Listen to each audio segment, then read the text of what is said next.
Hey, everybody. Welcome, welcome, welcome. So glad to be here with all of you. So glad to be here. Sorry about the delay. We have delays sometimes. Delays happen, but I'm here. I'm here. Welcome, everybody. Welcome. So glad to be here with all of you. So hit the like button, hit the subscribe button, hit the notifications bell, and away we go. Token of the American century. I say that the century on which we are entering can be and must be the century of the common man. A radical redistribution of economic power. I mean, we know that racism is just a byproduct of capitalism. Everything would be all right if everything was put back in the hands of the people. We need a government that will make sure Americans are taken care of and organize the economy to serve the people, not the profits of a wealthy few. We now have the techniques and the resources to get rid of poverty. We got to start getting out there with the people. Get out of the movement and get to the masses. We need a government of action.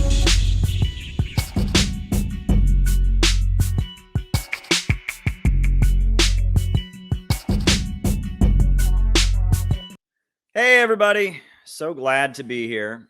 So we're going to do opening remarks tonight. Opening remarks will be followed by the roll call. And then after the roll call, I will answer your super chat questions for the rest of the night. So if there's something you want me to talk about in the second half of the show, by all means, just shoot me a super chat. Shoot me a super chat, and I will answer it in the second half of the show. I'll type it while I'm giving my opening remarks. Then we'll do the roll call. And then in the second half of the show, I will answer your super chat questions. So welcome, everybody. Welcome. So glad you're here. A few quick business announcements while we're here. Just quick in-house business stuff. On Friday, we will have a patrons-only stream. So if you want to be included in that patrons-only stream, you need to sign up on the Patreon. Sign up on the Patreon. And that'll be good. Information about that coming soon to those of you that are members of the Patreon. If you want to be part of the patrons only stream, that's the way to do it. And the Center for Political Innovation. We are doing our thing. We are functioning as an organization. We are having a great big conference in March 25th. We will be having a great conference. Location to be announced as soon as it is clarified. We're working out the details. That's going to be good. So those are the two in-house announcements. Yeah, I apologize again for starting late. I hate being late. I'm one of those people that just can't stand to be late. I was hoping it wouldn't be more than 10:30, and it wasn't. I got on here. It was like 10:18 when I started. Thank goodness for that. Thank goodness for that, because I hate making you all wait. I went, there are only so many hours in the day, as they say. Had a few, all right, writing it down.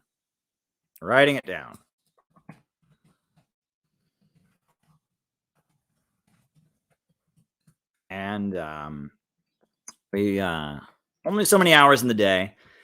Today, I had some work to do for my job. Today, I had some people to catch up with, a number of phone calls I had to make. I had to do some exercising, had to get to the gym and exercise. And then on top of that, I had to make some arrangements for tomorrow. So between everything that was going on, things got away from me, and I had a task I had to complete before I could jump on here. So I completed it, and I did the task that I had completed, and now I'm here with all of you. And when I was at the gym today, I was reflecting on a conversation that I'd had earlier in the day. Shout out to that person who I had the conversation with. They know who they are. We were talking about different stuff, different political things, and they asked me some questions, and those questions got me thinking. And as I was exercising at the gym, I thought, Caleb, why don't you just tell them the secret? Tell them the secret on your stream tonight. And I thought, no. You don't want to tell them the secret. Don't tell them the secret, because if you tell them the secret, then everyone will know the secret. And it won't be like a great insight that you have. It won't be some brilliant explanation that you've come up with. Everyone will know it. But then I thought, the people who don't like me, they don't know this. People who don't like me don't know the secret, and they won't accept the secret. They won't take it. The reasons they don't like me are the reasons they'll never accept the secret. So I'm not really endangering myself by telling you all the secret. And then I thought, there's some people who just won't be ready for the secret. They just won't be ready to hear the secret. I'll tell them the secret, and they'll roll their eyes, and they'll be like, that's the stupidest thing I've ever heard. That's the secret, Caleb? You're going to tell... That's what you built us up for? Hours of anticipation hearing that? That is stupid. You waste my time, good sir. That's true. There probably will be some people that will react that way tonight.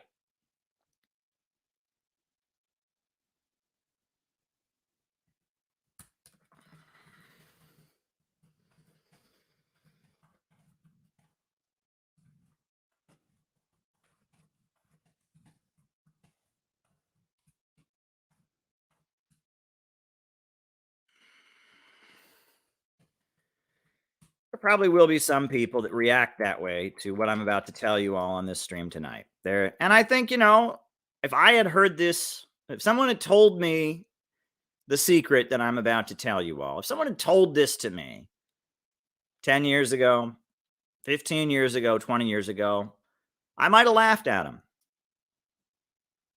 Some things you can only learn through lived experience. There are some things that you can only learn through lived experience. The more you live, the more you learn, the more you understand things. And there are some things that when you tell them to somebody, it sounds stupid. However, when you learn it for yourself, it sounds amazingly profound. There are some things that words cannot give justice to. And actually, I'm calling it the secret. And I guess I have to tell it to you all because at the end of the day, I'm really bad at keeping secrets. Right? That's why, doing these streams, I try to keep my private life and personal relationships and stuff like that off these streams because I'm very bad at keeping things private. Everything in my life comes right out of my mouth. I'm a talker. That's what I am. And I like to tell people things and I don't like to keep things from people.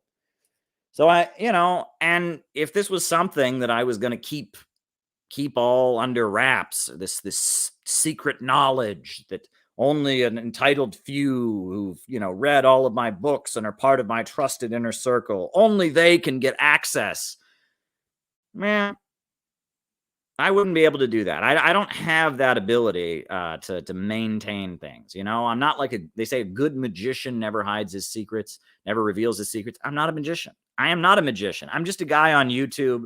I'm a news reporter. I'm a guy who writes books about communism and gives speeches and does educational seminars about Marxism and stands up for anti-imperialist causes. Not a magician. Not a magician. And honestly, this secret that I'm going to reveal to you all,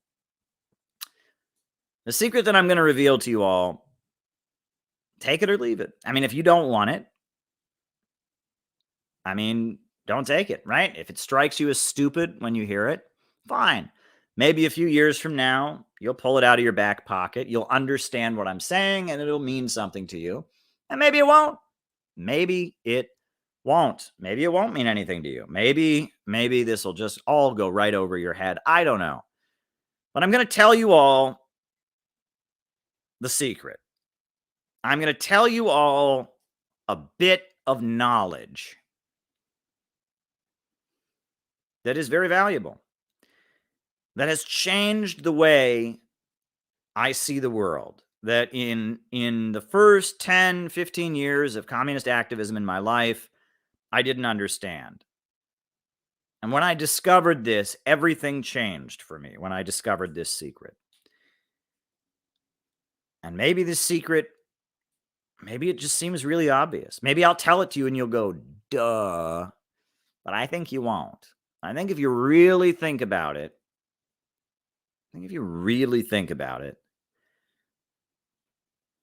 most American communists don't know this. They don't know this. They don't know this. And that is what is getting in their way. And until they learn this, nothing's going to change. Until they learn this, nothing's going to change. And you know what? What's funny is Mao tells us the secret in the Little Red Book. And we've all read the Little Red Book. It's right there. And you read it. It's called The Mass Line. Mass Line. It's a whole section of the Little Red Book. Quotations from Chairman Mao, Chapter 11. The Mass Line. He doesn't exactly spell it out exactly.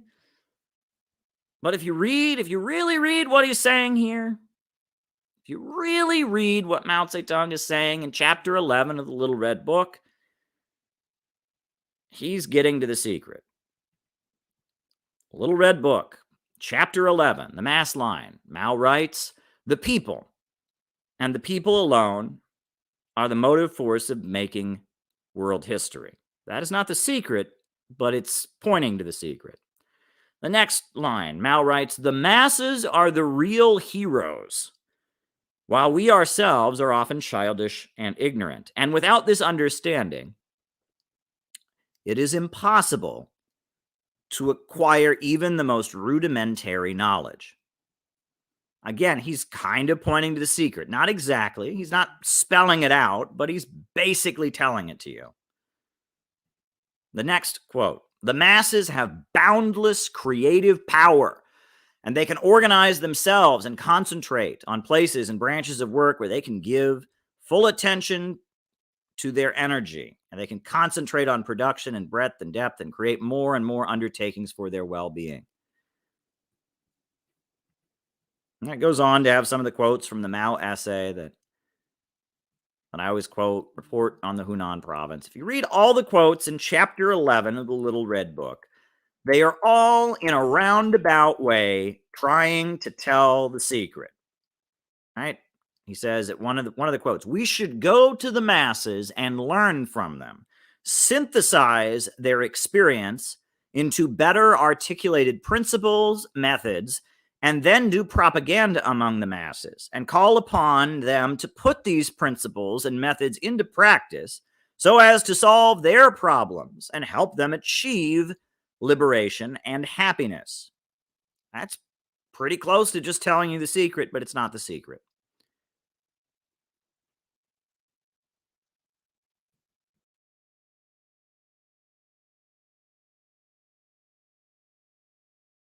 Folks, the secret is not an easy thing to understand.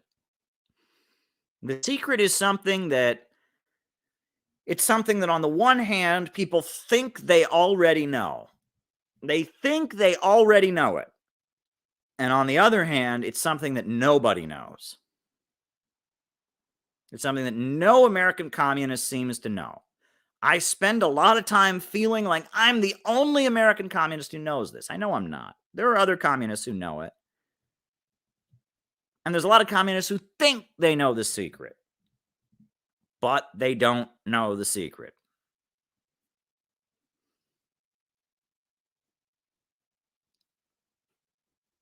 There's roundabout ways of telling you the secret, right? I could get you to understand it in different ways.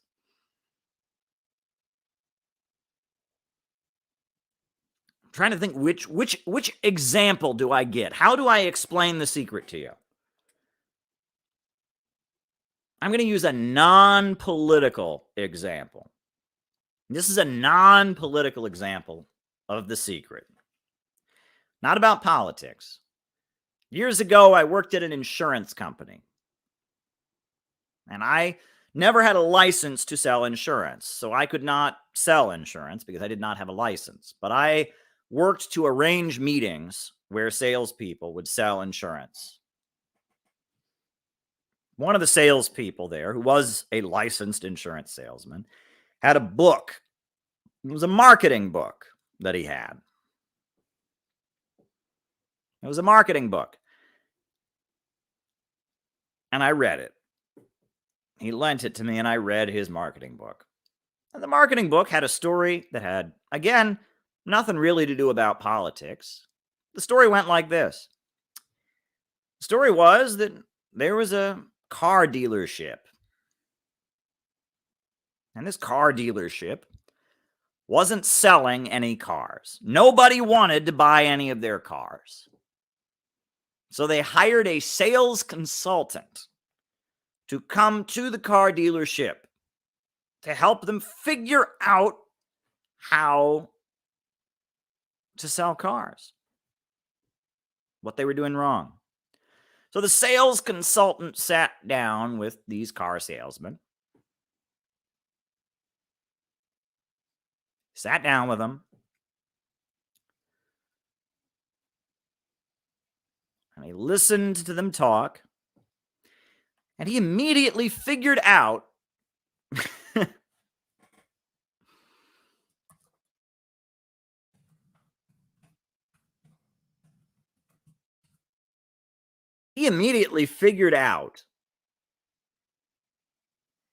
why they weren't selling any cars. He figured it out. You know why these car salesmen were not selling any cars? Because behind closed doors, these salesmen were referring to the people who came to the car dealership as mooches. That's what they were calling them. And they would talk about the people who came to the car dealership to buy cars as suckers. And they would sit in the back room and talk about different ways to scam the mooches, to scam the suckers. And they would sit there and think, how can we manipulate these people into giving us our money? So, of course, none of the people that came bought cars because they picked up on it. They picked up on it. People who walked into the car dealership, even though it was never stated, even though it was never directly said, they all got a feeling from the car dealership, and they did not buy any cars. So the salesman, the sales consultant, sat them down. He sat down these salespeople. And he said, if you have this kind of attitude toward the people that are trying to buy cars from you, you're never going to sell them any cars. Because nobody wants to buy a car from someone who's trying to scam them. Nobody wants to buy a house from a realtor who sounds like he's trying to scam them. Nobody wants to get scammed. Nobody wants to get hustled. No one wants to get taken advantage of. People don't like that. And if your attitude in your interactions with people is that that is what you are doing, people will pick up on this. And I don't care if you think you're a good actor, if you think you're the best liar in the universe, people will pick up on this. And if you don't like the people that you're selling cars to, if you don't like people that you're selling real estate to, they ain't going to buy cars from you. They ain't going to buy real estate from you. And that's one way of explaining the secret. But there's more to it than that.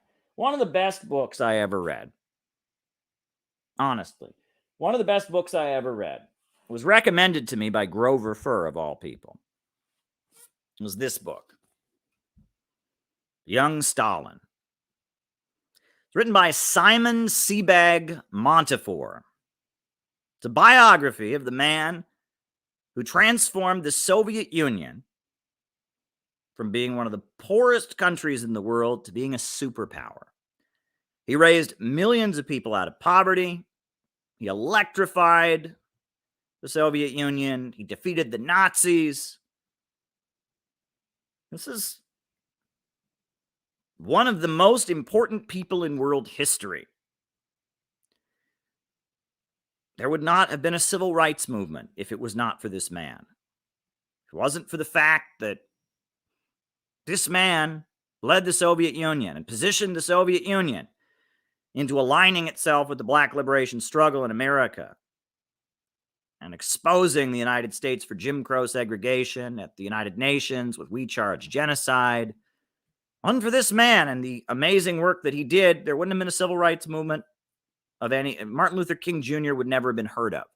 The U.S. government wouldn't have been forced to address the race issue the way they did. If it wasn't for this man, we wouldn't have industrial unions in the United States. The summer of 1934, when the Soviet economy was booming and America was having the Great Depression, and San Francisco was shut down by a general strike, and Minneapolis was shut down by a general strike, and Toledo, Ohio was shut down by a general strike, and the Communist Party was a major party. That's when the bosses sat down and signed union contracts.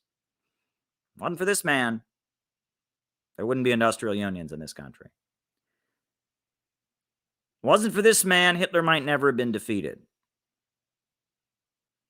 This man is a pretty pivotal man in world history. You can criticize him if you want, but the amount of impact this man had is massive. It's massive. Let me repeat this. Massive. There are few individuals who have had such a pivotal impact on human history as this man. And this book is written about this man before the Bolshevik Revolution. So this book doesn't talk about gulags. Gulags didn't come late. It doesn't talk about the Moscow trial. It doesn't talk about all the messy stuff. This book just talks about who he was before 1917. And in this book, you get a picture of somebody who knew how to get shit done. Folks, one of the big bands at Woodstock, right? If you watch Woodstock, the movie, the 60s hippie counterculture movie. One of the bands that they feature in that movie is called Country Joe and the Fish. And do you know where Country Joe and the Fish got their name? From Stalin and Mao. Because Stalin's nickname was Country Joe. Because Stalin was not an urban individual. He was from the countryside. He was from Georgia. He was from a rural village in Georgia. Stalin was Country Joe. And Mao said the revolutionaries are the fish and the masses are the water. So Mao was the fish. Country Joe and the Fish were named after Stalin and Mao. And if you study the lives of Country Joe and the Fish, something comes across when you read about the lives of Country Joe and the Fish. Something comes across. If you read that book I just read to you, that book I just held up, this is a man who understood the secret. This man understood the secret. He got it. He certainly got it. This book, over and over and over again, is full of anecdotes that show you that Stalin understood the secret. He got it. He got it. I'll read you a couple passages that I often like to quote from that book I just showed you. Here, I'll pull up one.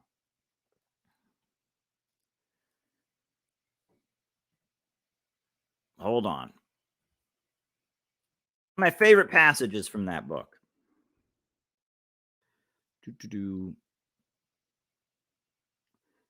Stalin was hostile to bumptious intellectuals, but he was less with the less educated worker revolutionaries who did not arouse his inferiority complex.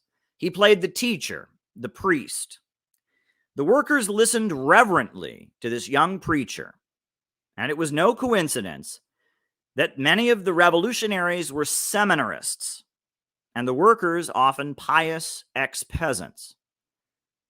Trotsky, agitating in another city, remembered that many of the workers thought the movement resembled the early Christians and had to be taught that they should be atheists.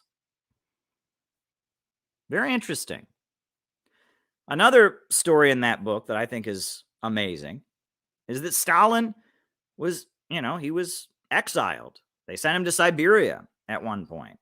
They sent him and all these other Bolshevik leaders to Siberia. They sent Stalin to Siberia. He's sitting there in Siberia going, oh my God, what am I going to do? Stalin and Bukharin and Zinoviev, all these Bolshevik leaders are sitting there going, oh my God, this is awful. We're in Siberia. What are we going to do? It's horrible. What does Stalin do? Stalin went to the local village and he made friends with all the local Siberians. He got to be so popular with all the local Siberians, they elected him president of the hunting club, and he led the local Siberians on hunting expeditions.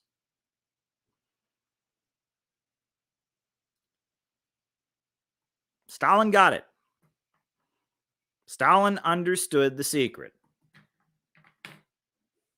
Now, this woman is one of my favorite writers, Anna Louise Strong. I've had so many versions of this book over the years. Every time I get this book, I give it to somebody because it's just one of the best books I've ever read. It's called I Change Worlds, The Remaking of an American.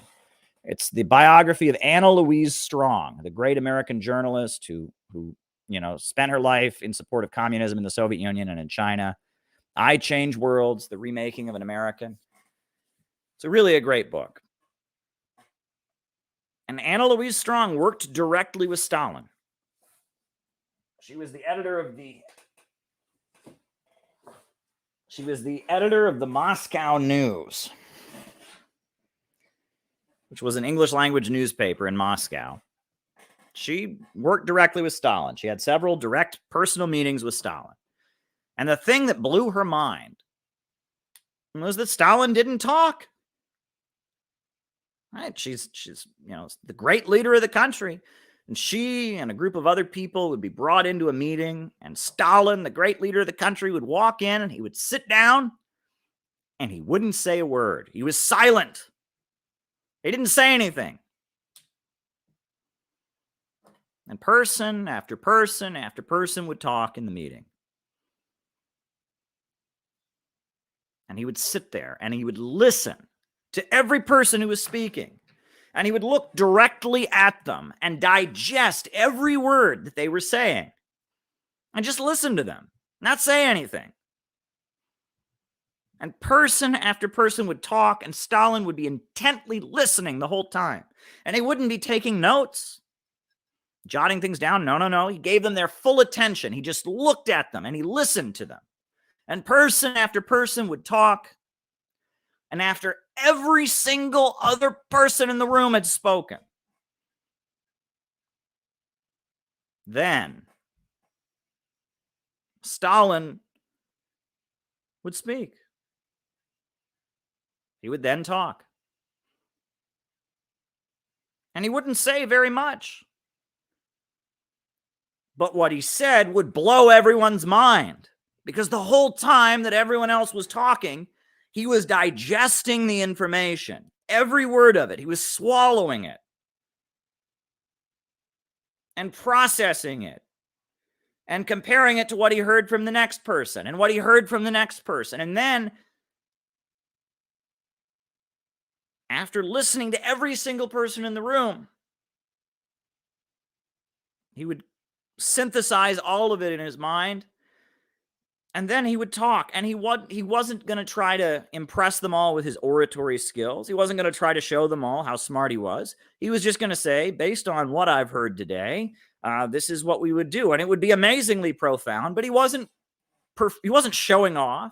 He wasn't trying to impress them with how smart he was. He was simply doing his job, and he would listen to every person in the room, digest everything they had to say, and then come forth with, based on what I've heard today, boom. That was Stalin's leadership style. It's not what they expected. They expected a strong man. They expected a man who would walk into the room and give them a big, powerful speech about how things are done. And no, that wasn't Stalin at all. Stalin would sit there, listen to every person, digest everything that they said, and then, in a few short words, give his reaction and orientation based on what he'd heard. That was Stalin. And people said the same thing about Mao Zedong. People would be so excited to meet the leader of the Chinese Communist Party. Edgar Snow, in his book Red Star Over China, describes the first meeting he had with Mao Zedong. The first meeting that Edgar Snow had with Mao Zedong, he went up to Mao's cave. And Mao was in the cave. And as he was talking, Mao started itching. And so he took his pants off and started checking for lice. The first meeting Edgar Snow had with Mao, Mao took his pants off and started trying to see if he had lice because he was itching under his pants. And Edgar Snow was like, his jaw dropped. He'd been expecting to meet Mussolini. He'd been expecting to meet Winston Churchill. And he's meeting the leader of the Chinese Red Army. And in the middle of answering his first question, he says, "Excuse me," and he takes his pants off.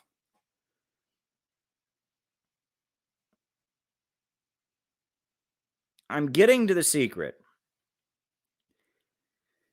And you would think that the secret is something that people would understand. You'd think, and I'm going to say it, and there's going to be a bunch of people in the chat that go, duh, of course, Caleb, you're not telling us anything profound. Yeah, you say that, but you live it. You live it.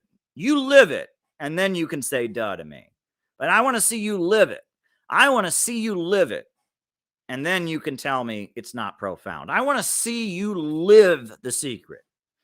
I want to see you live the secret and apply it in your everyday life. I want to see you act it out. And then you can tell me it's simple. It's profound. It's stupid what you told me, Caleb. Oh, there's nothing profound about what you're saying. You live it, and then you can tell me that. Because it ain't not easy to do. Che Guevara.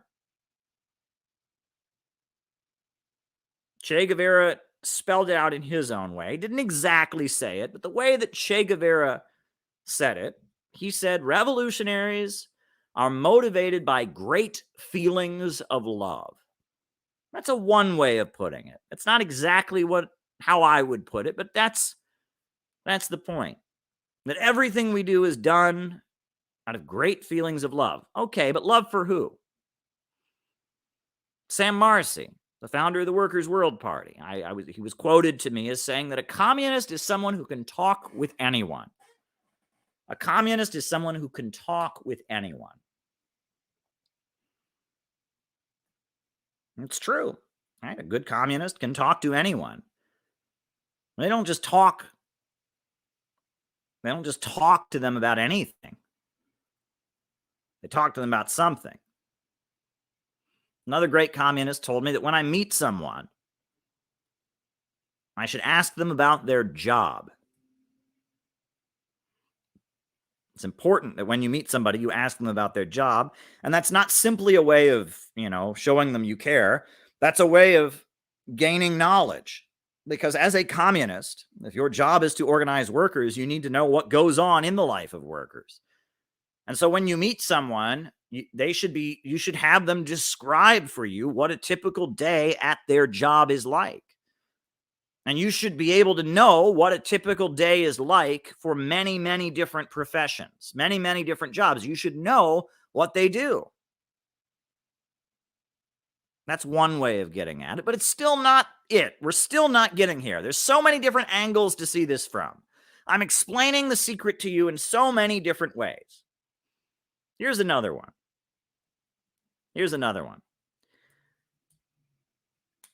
You read a book that was published in 1937, the same year that Mao and Chiang Kai-shek formed a united front to defeat the Japanese invaders. 1937, there was a best-selling book in America called How to Win Friends and Influence People. You ever heard of this book? How to Win Friends and Influence People. It still is a bestseller. People buy that book. It's been around for years. One of the original self-help books, whatever. One of the points that Dale Carnegie makes in that book, is that you must know the difference between a compliment and flattery. I thought this was very important. No one likes to be flattered, but everyone likes to receive a compliment. Flattery is something people hate, but a compliment is something people like. What's the difference? What is the difference between a compliment and flattery? What's the difference? Flattery is bullshit. Flattery is ass kissing. And no one likes to have their ass kissed. And no one likes to be flattered. And no one likes to feel like someone's giving them fake compliments. Nobody likes that, that salesman. Hey, why, I would go to try to sell you some handsome cream, but I see you bought out the whole stock of the store across the street. Oh boy, hey there, young man, do you like girl? No one likes that because it's bullshit. It's bullshit. No one likes that. No one likes a flatterer. Someone walks in, by golly, you're the most good-looking man I've ever met. Why? It's bullshit. You are the smartest person I have ever met, man. Like, I'm just telling you the truth. You are like the smartest person I've ever met. Nobody likes that. People can spot a grifter and a liar and a soft soap salesman and a con artist from 100 miles away, and people do not like it. They don't like it. They do not like it. No one likes flattery. Nobody. If someone walks in and starts giving you a bunch of bullshit compliments, you're going to be like, get away from me, you creep. Nobody likes a flatterer. But a compliment is different than flattery. What is the difference between a compliment and flattery? What's the difference? In order to give a compliment,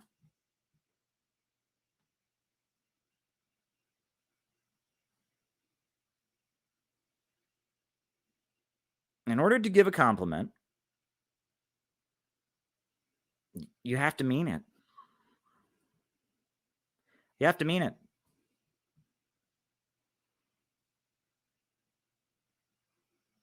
You have to mean it. You have to mean it.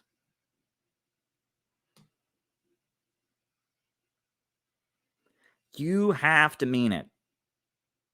A compliment has to be genuine. A compliment means you actually notice something good about someone else, and you point it out. That's what makes a compliment better, and not just better, but positive, as opposed to flattery, which is negative. And when someone gives you a real compliment, meaning they notice something good about you, and they say a real, genuine compliment to you, it really makes you feel good. People like to be complimented. They don't like to be flattered. But in order to give a compliment,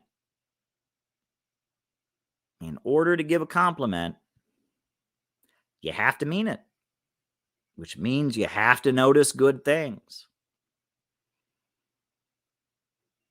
And all of the preceding half hour here has been me in a very roundabout, complicated way trying to tell you what no American communists seem to understand, which is that if we don't love the American people, this is never going to work. If we don't love the American people, this is never going to work.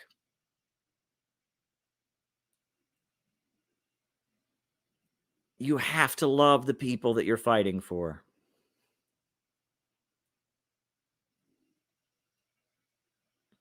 You have to love the people that you're fighting for.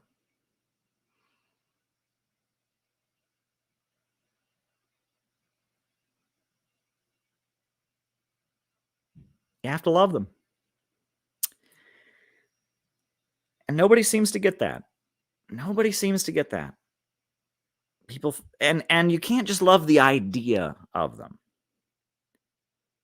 You can't just love the concept of them. You can say, I love the working class. I love the working class. But go meet an actual worker and tell me you love them. You can say, I love the American workers. I love the American proletariat. I love the people. Go and meet them and tell me that you love them.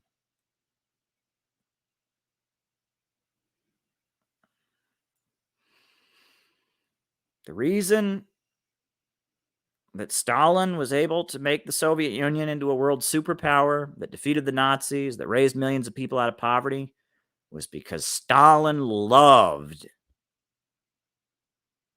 the Russian people and the peoples of the Soviet Union. He loved them.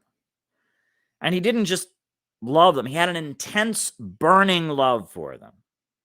The reason he could sit there in the meeting and intently listen to every person is because he valued those people. He didn't have to make himself do that. He was genuinely interested in what those other people had to say. He could hear what they had to say. He could process the information because it wasn't a chore. He genuinely was interested in what these other people had to say. He genuinely heard what they were saying and understood it and was able to synthesize it. What I was just reading to you about Mao and the mass line, that's what he's saying. The masses are the real heroes. The job of the communists is simply to give voice to sentiments that are already there among the masses.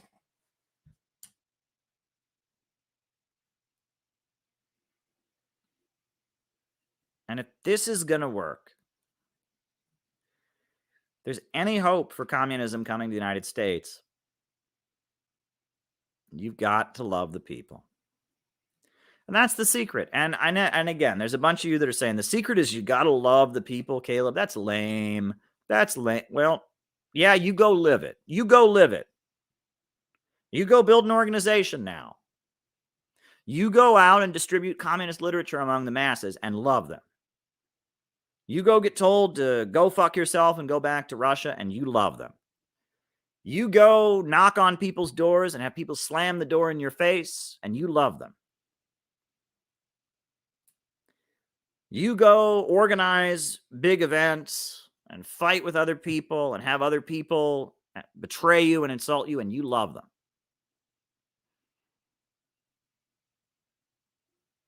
You have people spit on you, call you awful names, tell you they don't want you in their community, and you love them. Man, Tyler, he's got it. Get on Twitter and see how many people there love the people. Bingo. You don't love the people. This ain't going to work. You have to make yourself love the people. You have to make yourself do it. You have to make yourself do it. You know, sometimes you got to learn to toughen up. You got to learn to toughen up. You know, there's been times in my life where I've worked with people I don't like. But I thought, you know, if I'm going to have this job and I'm going to pay my bills and I'm going to work here, I'm going to have to learn to like this person. So I learned to white knuckle it. And as difficult as it was and obnoxious as people were, I learned to like this person. There's been many situations in my life like it.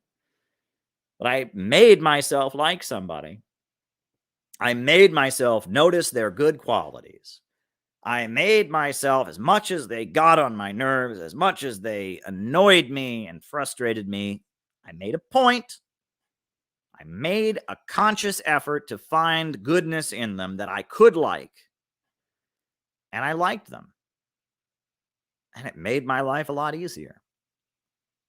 Sometimes you just have to force yourself to do things that are not easy. And that does not mean that you just pick up big, heavy boxes when they're heavy. That doesn't mean you just run long distances. Sometimes forcing yourself to do things that are not easy means forcing your mind to do things that are not easy. That's what it means.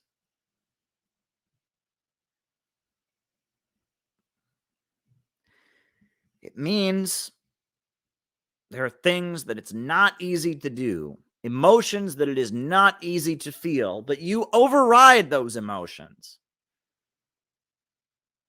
And you say, I am making a decision to feel this way because it's the way I need to feel to get the job done. And you feel that way. And you know, that's not easy. That's not easy. And it's not the way you're supposed to be. Now we're supposed to make room for everyone's feelings and everyone can just, no, but I'm just telling you. I'm just telling you that sometimes you have to make a decision and say, I am going to feel this way. And do it. And if this is going to work, if we're going to build a socialist movement in America, we have to make a decision to love the American people.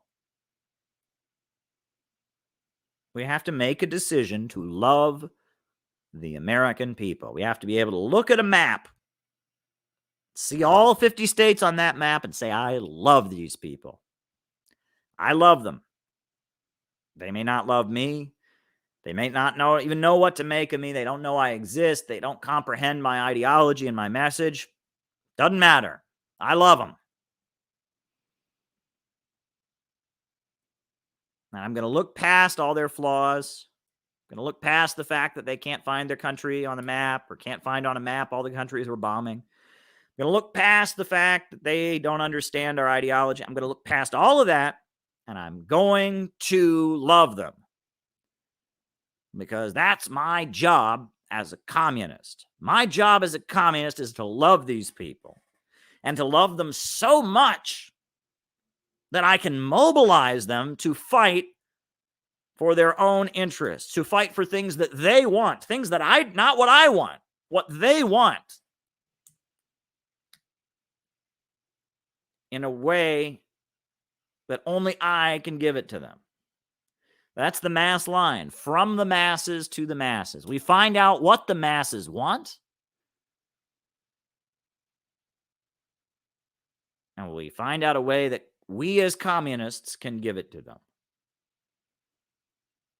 And when the masses understand that only we can give them what it is that they truly want, that's when we take power. In 1917, the masses overwhelmingly wanted to end the war. They didn't want to fight in World War I any longer. And only the Bolsheviks could offer peace, land, and bread.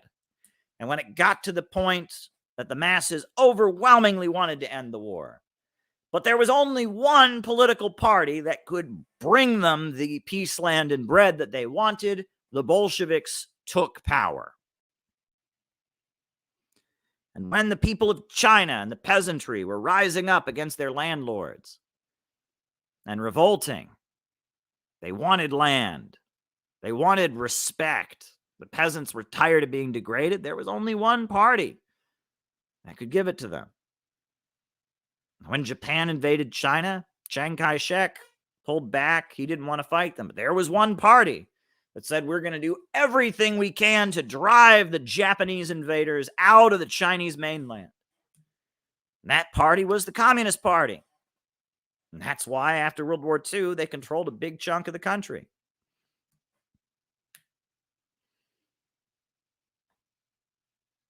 I'm telling you, folks, you've got to learn to make yourself love America. People get all fired up. You can't be patriotic, Caleb. Blah, blah, blah, blah. I mean, yeah, you're right. I could not be patriotic, and I could be a left book loser, you know? I could be like Jason Unruhe. I could be like Nick Maniaci. I could be like, I don't know. I could name all kinds of names here. I could be a left book loser. I could sit at my house and hate the world and temper tantrum and put on silly costumes. I could do that. I could do that. You're right. I could not love America. I could not love America. But the second I stop loving America is the second that you've surrendered. That's the second you've written yourself off as irrelevant. If you are going to do this, do you think for a minute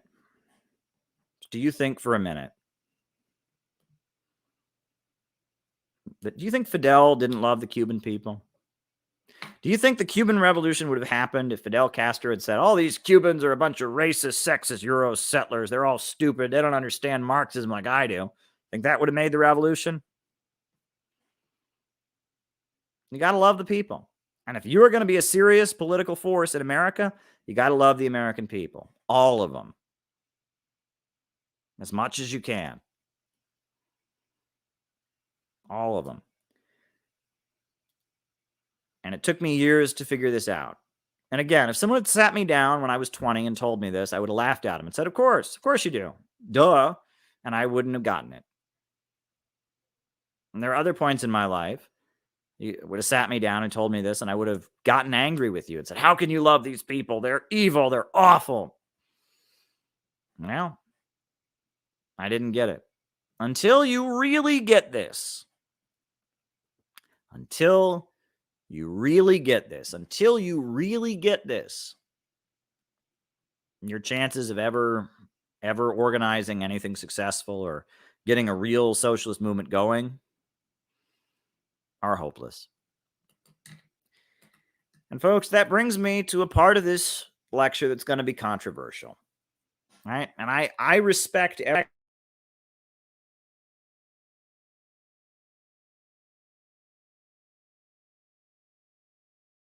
about God and religion, and you can believe whatever you want to believe, right? I believe in freedom of religion. And in fact, I'm going to read you something that was written by an atheist. I'm going to read you. This is written by an atheist. Civilization and Its Discontents by Sigmund Freud. This was written by an atheist. And this is what an atheist said when observing his religious clients. This is what he wrote. Sigmund Freud wrote,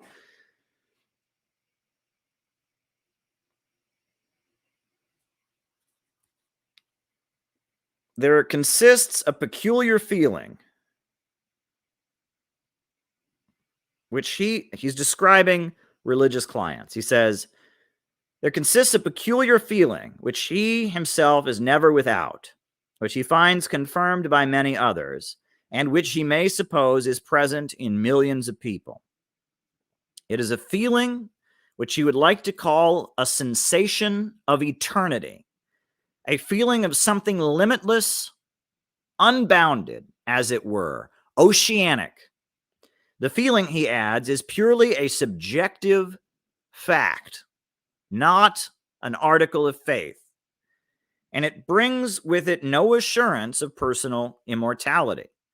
But it is the source of religious energy, which is seized upon by various churches and religious systems, directed by them into particular channels, and doubtless also exhausted by them. And one may think, rightly, he calls himself religious on the grounds of this oceanic feeling alone, even if he rejects every belief and every illusion. Sigmund Freud, just describing how so many of his clients who are religious, they describe their feeling of religion, their belief in God.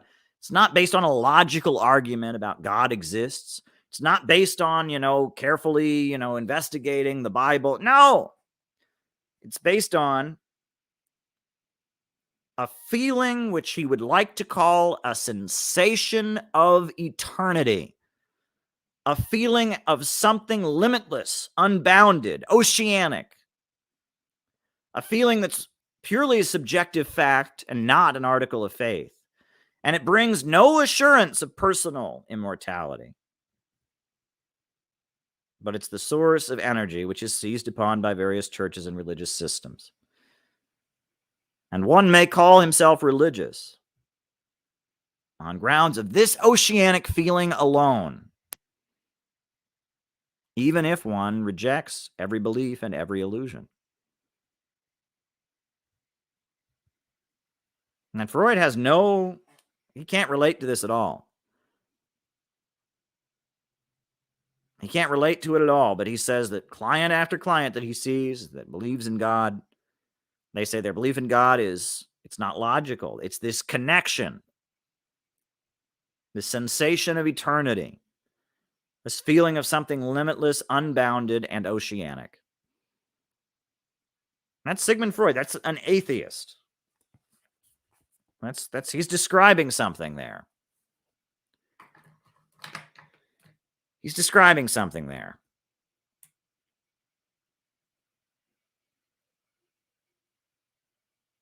And I'm going to show you a couple things now. And again, I respect everyone's right to believe what they want to believe, but I'm just going to make you aware of a few things that you were probably not aware of. First, I'm going to show you a picture.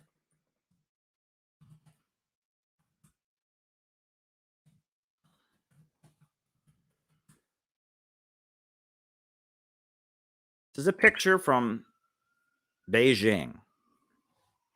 Here, I'm going to put it on the screen. Hold on. Hold on. All right, let me just put it on the screen here for you. Right, got to put it on the screen. This is a monument in Beijing.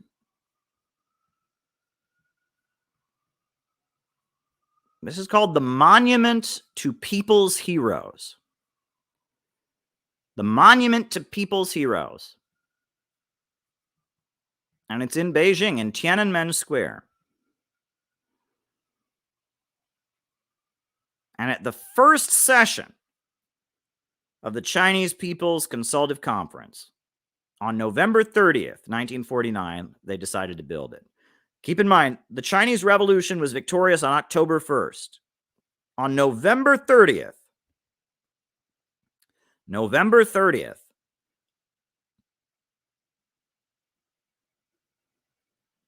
the same year, they decided to build this monument. The Monument to People's Heroes. And what is on this monument? It's a monument of 8 moments where the Chinese people stood up and resisted the imperialists.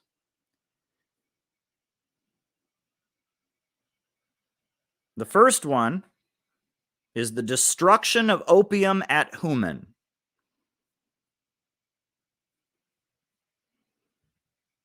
The very first one there's 8 incidents listed on the Monument to People's Heroes. The first one is the destruction of opium. When crowds of Chinese people went to a port where the British were bringing in drugs and opium, and they destroyed it. The destruction of opium. 1839. The British were shipping their drugs into China. The Chinese people destroyed the opium. What is number 2? Oh, goodness, my computer is acting weird now. What is number 2? Number 2 is the Jintian Uprising, the catalyst for the Taiping Revolution. And what is the Jintian Uprising, the catalyst for the Taiping Revolution? That was in 1851. A group of Christians called the Taiping Heavenly Kingdom launched an uprising against the emperor. And they were rising up against feudalism in China, fighting to build God's heavenly kingdom on earth. It was a Christian revolutionary army of peasants who'd converted to Christianity. They were following a guy who claimed he was Jesus' younger brother. And millions of Chinese peasants accepted Christ and joined this revolutionary army against the emperor to build the Taiping Heavenly Kingdom, which was supposed to be a socialist kingdom in China. And the Taiping Uprising, which was the Taiping Rebellion, the Taiping Revolution, the Taiping Civil War, it lasted from 1850 to 1861. One of the biggest and longest civil wars in history. The body count is in the millions. It was a war that went on and on and on and on. 20 to 30 million deaths. It was a huge explosive rebellion that shook China. And it was peasants fighting for their rights against the emperor, all in the name of Christianity. And one of the first monuments the Chinese Communist Party built commemorates a group of people who destroyed opium and a group of Christians who rose up against the emperor to fight to build God's heavenly kingdom on earth.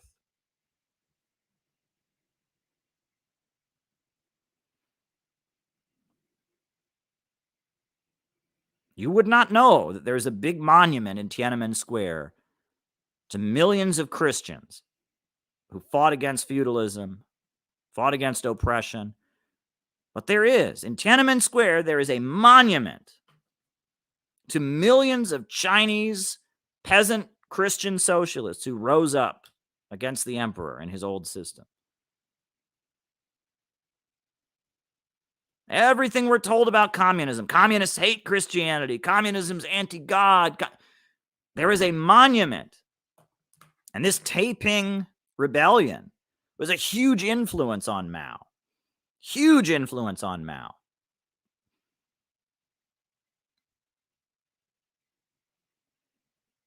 There's a war in your country and 20 to 30 million people die. And you're born 10 years afterwards. It's going to be a huge impact on you. You know, just like when I was in Ohio as a kid, hearing the boomers all talk about Vietnam and talk about the Kent State Massacre and all of that. When Mao was a child, he was hearing his parents all talking about, remember that Taiping Rebellion that happened, that big, huge civil war where all the Christian peasants were rising up against the landlords? And what did Mao do? Mao, for a while, he was part of the Republic of China. He was part of the KMT government. But after the KMT was facing heavy repression at the hands of Chiang Kai-shek, after the KMT kicked out the communists, what did Mao do? He started doing exactly what the Taiping Heavenly Army did. He built communes of the peasants. He went into the countryside and mobilized the peasants, the peasantry, to fight for a new China. He didn't call it the Taiping Heavenly Kingdom. He didn't call it God's kingdom on earth, but he did exactly what this army of Christians that he'd heard about did. And then as soon as he took power, a month after he took power, he built a monument to that army of Christians.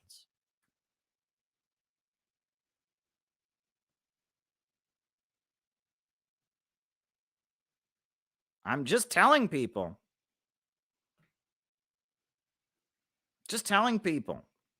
Facts are facts. Another thing I read to you about this guy, Country Joe. How did Country Joe get to be a revolutionary? Why in the world did Country Joe from Gorey, Georgian rural farm boy, how did a farm boy, the son of a drunken cobbler in a farm village, how did he get to be a revolutionary? He went to seminary school.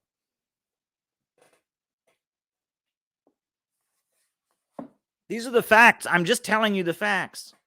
Country Joe went to seminary school. His mother raised all kinds of money and sent him to study to become a priest. Stalin learned to read and write. He was learning to become a priest. And I read you the passages from that book where they say the people he was recruiting never found out that they were supposed to be atheists. And Trotsky was furious. I'll read it to you quickly one more time. Stalin was hostile to bumptious intellectuals, but he was less with the less educated worker revolutionaries who did not arouse his inferiority complex. He played the teacher, the priest. The workers listened reverently to this young preacher. And it was no coincidence that many of the revolutionaries were seminarists and the workers often pious ex-peasants.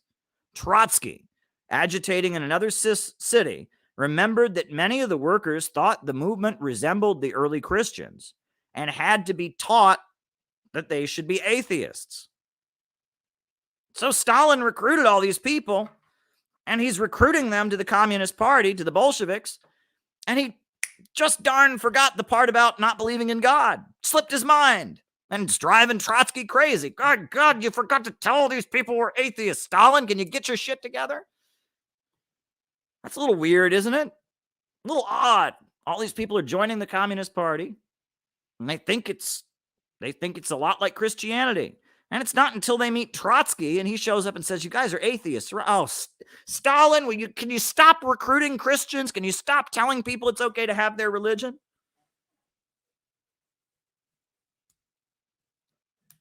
A little weird, isn't it? Isn't it weird? Isn't it a little odd? Isn't it a little weird? I think it's a little weird that Stalin forgot that. And it's also weird that Stalin was in a seminary school. But I didn't tell you the best part. We all know that after the Bolshevik Revolution, there was heavy repression of the Russian Orthodox Church. Horrendous repression. A lot of Orthodox priests were executed, and it was awful. A lot of churches were destroyed. It was horrible. But what happened during World War II? What happened during World War II? During World War II, when the Soviet Union was invaded and fighting for its life, suddenly the Russian Orthodox Church returned.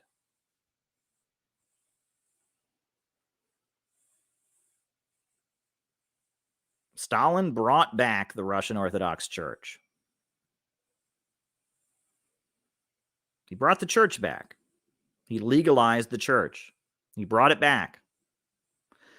And there's all kinds of myths and legends about why he did it. We don't know why, right? People say, well, he just wanted to win the war. Well, yeah, obviously, but there's interesting stories about why.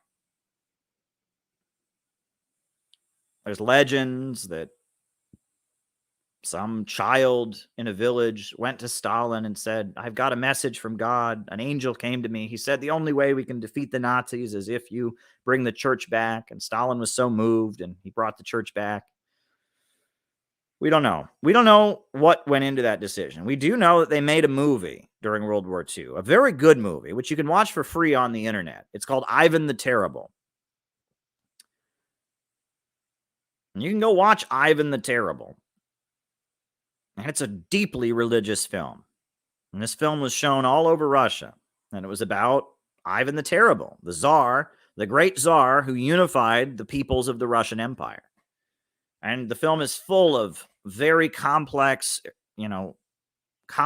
Russian Orthodox church ceremonies.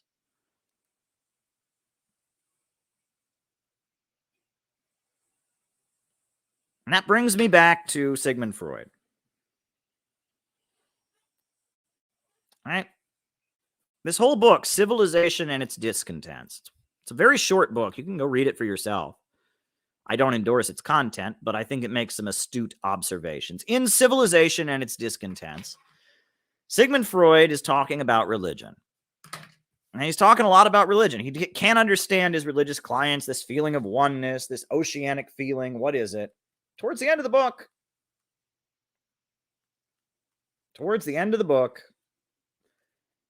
he lays it all out there. This is what he says, quote, "The commandment, love thy neighbor as thyself, is the strongest defense against human aggressiveness and an excellent example of unpsychological proceedings of the cultural superego. But the commandment is impossible to fulfill. such an enormous inflation of love can only lower its value and not get rid of its difficulty. Civilization pays no attention to all this, and it merely admonishes us that the harder it is to obey, the more meritorious it is to do so. But anyone who follows such a precept in present-day civilization only puts himself at disadvantage vis-a-vis the person who disregards it. What a potent obstacle to civilization aggressiveness must be, if the defense against it can cause so much unhappiness as aggressiveness itself. He's saying we live in a world where if you love your neighbor as yourself, your neighbor who doesn't love you is going to take advantage of you. We live in a world where might makes right. We live in a world where the strongest ruthlessly rule over the weak. And so if you follow love your neighbor as yourself, somebody who doesn't follow that is gonna get in your way, is gonna go further because they're more selfish than you. But he's kind of missing the point now, isn't he? I think Sigmund Freud is kind of missing the point. You're right. We are all human.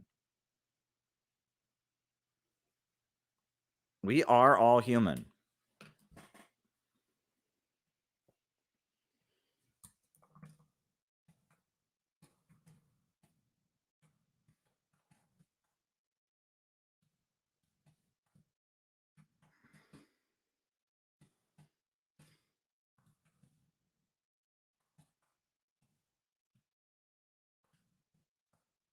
We are all human. And we can't literally love our neighbors as much as we love ourselves because we're not in their body. But the point is, we're supposed to try. You're supposed to try. You're supposed to try. You're supposed to live for the sake of others. You're supposed to find the goodness in people you might otherwise despise. You're supposed to forgive people when they make mistakes. You're supposed to do nice things for people who have it harder in life than you do. You're supposed to make sacrifices for what is right.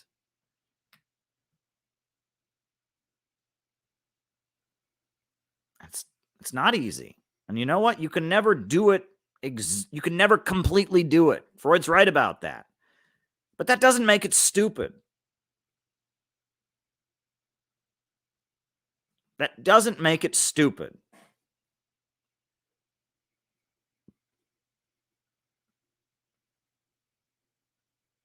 And in fact, it's only that that's ever held civilization together. Because when you get rid of that, when you get rid of morality, when you get rid of law, it just becomes the law of the jungle. And the strongest ruthlessly rule over the weak with no restraint. And no right and wrong exists. The world becomes a pretty scary place.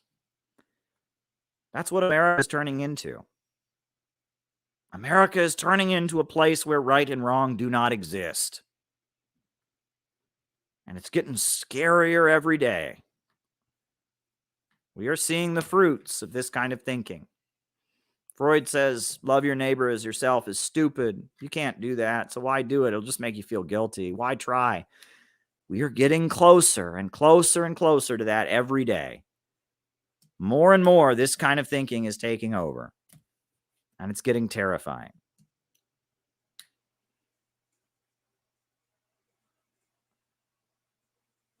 It's hard for me to say, folks. But I'm starting to piece things together. I'm starting to piece things together.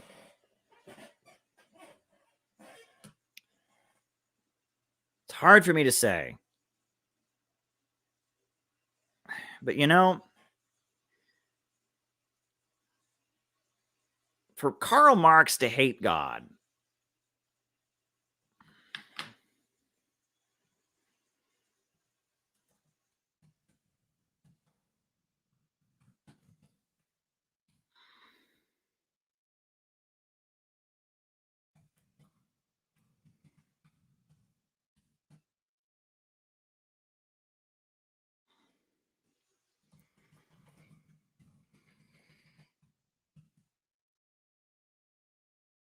for Karl Marx in 1848 to say, I hate God, what he was saying was, I hate the Pope.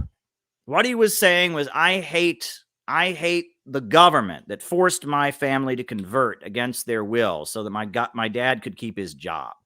What he was saying was he hated the oppression of peasants. What he was saying was that he hated feudalism and he hated the aristocracy. That's what Karl Marx was saying when he said, hey, I hate God. And when Lenin said, I hate God, he was saying, I hate the czar. And he was saying, I hate the oppression of the peasantry. I hate the aristocracy. I hate the hypocrite nobles. For revolutionaries in American history to say, I hate God, they were saying, I hate the Pope. They were saying, I hate the hypocrite preachers. They were saying, I hate the oppression of women and women not being allowed to vote. They were saying, I hate, teenagers that are gay killing themselves. They were saying, I hate hypocrisy. They were saying, I hate TV preachers scamming old women. They were saying, I hate a lot of things.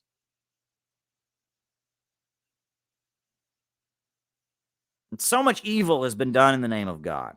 So much evil has been done in the name of God. And in a feudal society, you can't separate God from that kind of evil, because in feudalism, you have no freedom. Religion is not a choice. The king is ordained by God, or in the case of the Russian Orthodox Church, the czar is the head of the church. The Pope has absolute authority and infallibility. And the time of Marx and Lenin, God was synonymous with the Pope. God was synonymous with the czar. God was synonymous with the patriarchal order that was oppressing women. God was synonymous with all kinds of institutions that were unjust and had to be destroyed. Feudalism had to be destroyed. The aristocracy and their power had to be destroyed. Tsarism had to be destroyed. And in their time, God was synonymous with all of those things. So to revolt against God in such a context makes absolute sense. If God is synonymous with the Pope, if God is synonymous with the Tsar, if God is synonymous with the landlord oppressing the serfs, if God is synonymous with the peasants being starved and driven off their land, then you must hate God.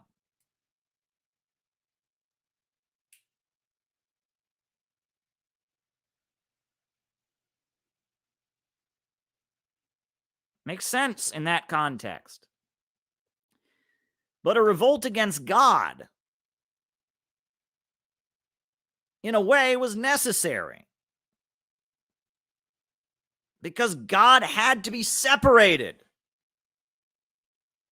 from that feudal order. God had to be broken away from that oppressive, hierarchical, authoritarian society. God had to be ripped out of the feudal system and the czarist autocracy. And as long as God was synonymous with corrupt earthly institutions that did evil things and oppressed people and kept intact an outmoded social system in the name of God, as long as God was synonymous with those institutions, God was something to be revolted against. But the 20th century is over. The 19th century is over. And now God is no longer synonymous with such things.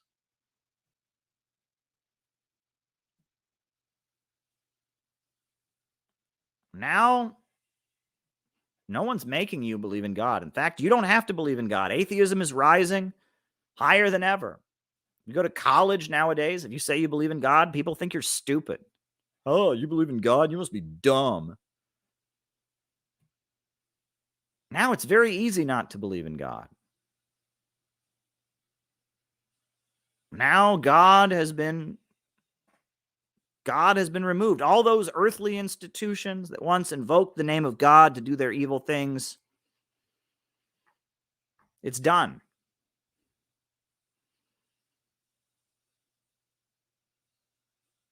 It's done. We live in an order where there is no feudalism anymore. There's no feudalism in the West. There's no king of America who claims divine right to rule. We don't have such a thing. There's no landowning aristocrats who claim God ordained them. Nope, that's all gone. And now we have a new group of rulers.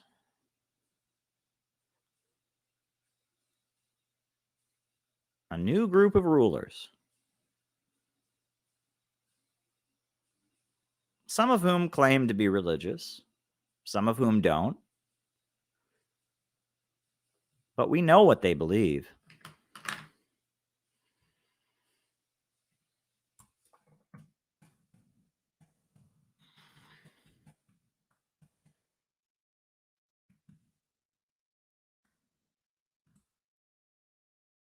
We know what they believe. Stacey Abrams told us the most important book she ever read was called Atlas Shrugged by the atheist Ayn Rand. And Paul Ryan said that one of the best books he ever read was Atlas Shrugged by the atheist Ayn Rand. We also know that many of our leaders, many people in the Bush administration, many people in the Obama administration, and in the Biden administration, and the Trump administration, many of the top figures in our government these days were mentored by an atheist named Leo Strauss, who wrote Persecution and the Art of Writing.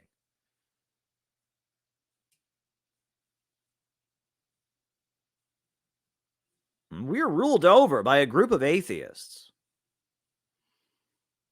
And they're not atheistic communists by any means. They are definitely not communists. If there ever was a group of people that were not communists, it is not the people ruling over us.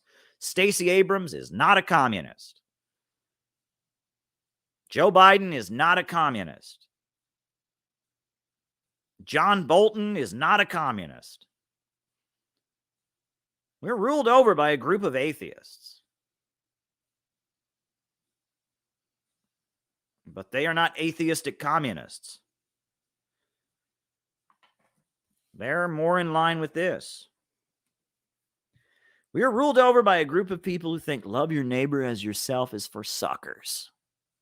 We are ruled over by a group of people who say compassion and kindness are a form of weakness. We are ruled over by a group of people who follow the philosophy of Friedrich Nietzsche.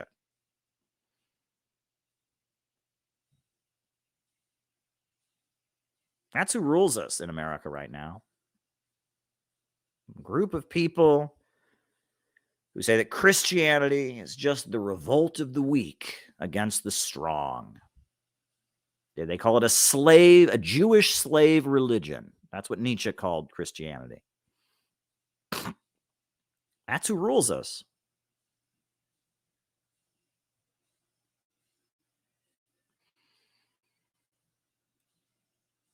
We're ruled over by a group of people whose objection to religion is not that it led to feudal institutions, not that gay teenagers killed themselves, not that, that people were deprived of their freedom, not that peasants were oppressed. Their objection to religion is that it urges people to be compassionate, that it urges people to be kind. ContraPoints, the good friend of Hillary Rodham Clinton. ContraPoints. What did she do? She did a whole video on envy.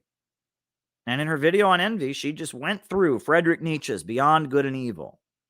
mocking Christianity, calling Christianity the religion of weakness, the desire for vengeance on the part of slaves. She went through it all. She gave a Nietzschean rant that goes on for like an hour in the middle of her Envy video. She just goes on and on about how Friedrich Nietzsche and his Beyond Good and Evil rips Christianity to shreds. She just goes in this long critique of Christianity.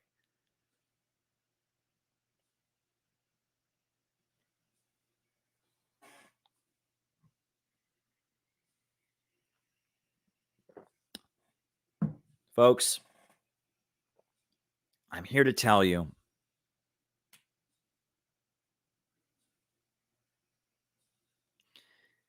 I started this live by telling you the secret, which is that we have to love the people, that we have to be able to love the people. We have to be able to love the people of this country, or else we have no hope politically. If we can't love the people of America, if we can't make ourselves love the people of America, we can't possibly build socialism in America. If we hate the people of America the way various names I could name do, we'll never have any hope. If we can't make ourselves love the American people, as hard as it is, if we cannot make ourselves love the American people, if we can't do that, we have no hope.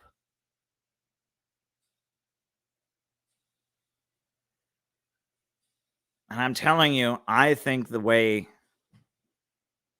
that we can learn to love the people is to get back to God. And I don't say that lightly.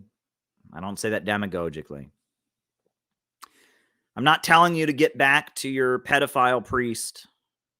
I'm not telling you to get back to the Pope. I'm not telling you to get back to some Zionist rabbi. I'm not telling you to get back to some Saudi-loving imam who's corrupt. I'm not telling you to get back to your abusive evangelical parents.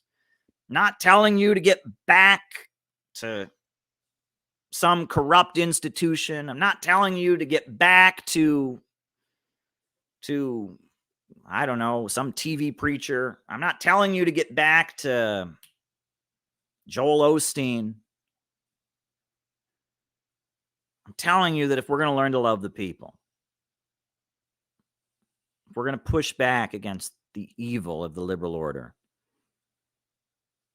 we're going to have to get back to God. God means different things to different people.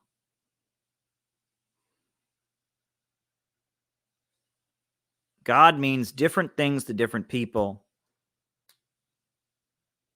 I'm not telling you there's some magical road back to God. I'm not telling you that you have to do it my way or the way somebody else did. We're going to have to get back to God.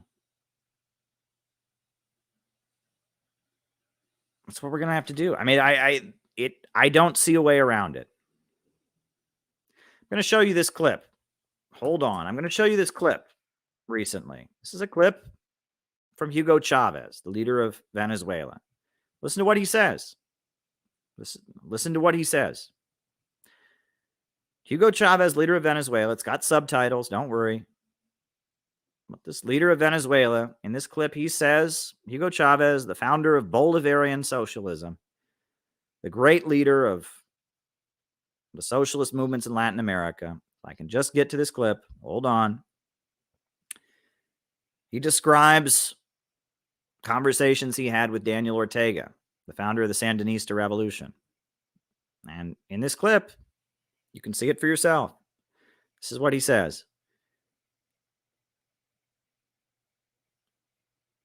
If I can find it here, I'm just scrolling through to find this clip. Hold on. Hold on.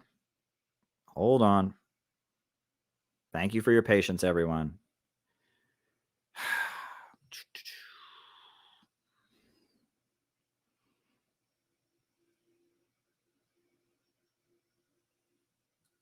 Here we are. This is Hugo Chavez.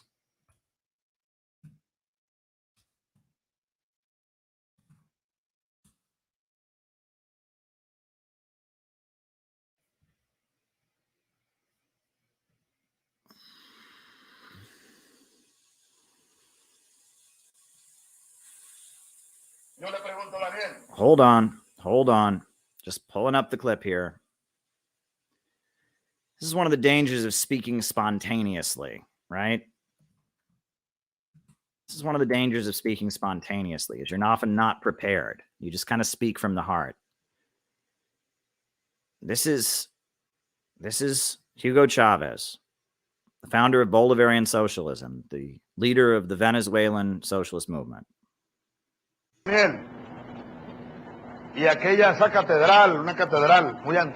He's describing a meeting he had with Daniel Ortega, the leader of socialism in Nicaragua. La de Managua. Hay una cruz ahí. Entonces él me confió lo siguiente. Mira, Chávez, Hugo, me dice él.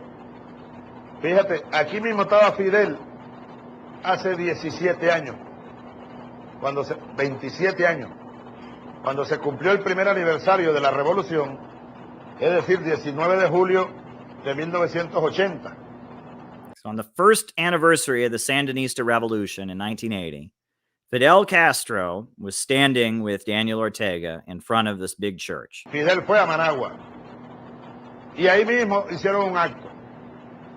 Y me dice Daniel que Fidel le dijo, mira Daniel, la catedral estaba destrozada por la guerra, los bombardeos y todo. Y Fidel le dijo, Daniel, ¿qué vas a hacer con la catedral? Y Daniel le dijo, no, esa catedral que se quedó destruida se quedará. Es oscura, no sé qué y tal cosa. Fidel y que le dijo, Daniel, te recomiendo que le hagas su catedral al pueblo, porque más allá del cura tal o cual, el pueblo es creyente. Y Daniel me dijo que él no le hizo caso a Fidel y dejó eso en el suelo. Me dijo, fue un error. Fue un error. Daniel Ortega hoy es cristiano. Era ateo. Hoy es cristiano. A punta de contacto con el pueblo, se hizo cristiano. Porque el pueblo pobre de Nicaragua, sobre todo los pobres, bueno, y nosotros tenemos una gran fe en Cristo. Cristo Redentor. Entonces, nuestro socialismo debe ser, así digo yo, cristiano. Debe ser bolivariano. You hear that story? Daniel Ortega was talking to Fidel Castro. A big church was destroyed during the revolution and the bombing. Fidel says, what are you going to do? And he says, oh, we're going to leave it destroyed. Fidel says, you really ought to rebuild it. People love their religion. Daniel doesn't listen to Fidel. And you know what happened. The Sandinistas lost power in the early 90s. But now they're back. They're back in power. And that Daniel Ortega was won to Christ. And the way that he was won to Christ,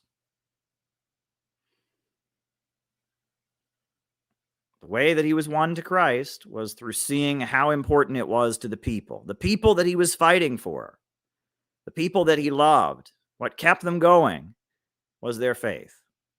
What kept them going was their belief in God. And religion is really essential to socialism in Nicaragua today. Christianity, socialism, and solidarity is the slogan of the government. I'm just telling you.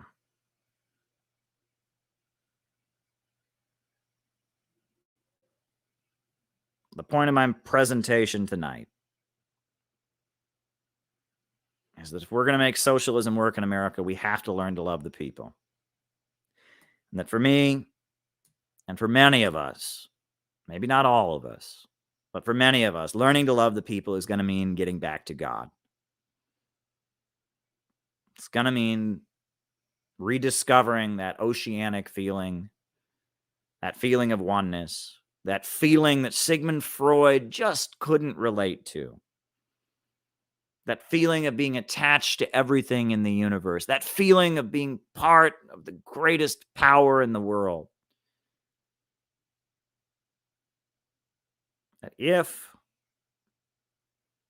we're going to be able to bring socialism to America, we have to attach ourselves to something higher. We have to learn to love, and we have to strive to love our neighbors as ourselves. And we have to attach ourselves to something bigger. And I can't make you do it. I can't make you do it. And the biggest mistakes I've made recently have been trying to make people do things they're not willing and not ready to do. So that's my message for you tonight.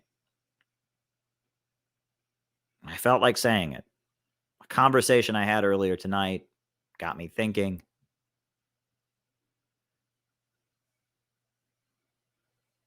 And I think I was ready to say that. So those are my opening remarks for tonight. Names and locations, names and locations. I will call you out as I see you. Names and locations, names and locations. Who's with us tonight? Names and locations. Who's with us? Who's with us tonight? Names and locations. Who's with us?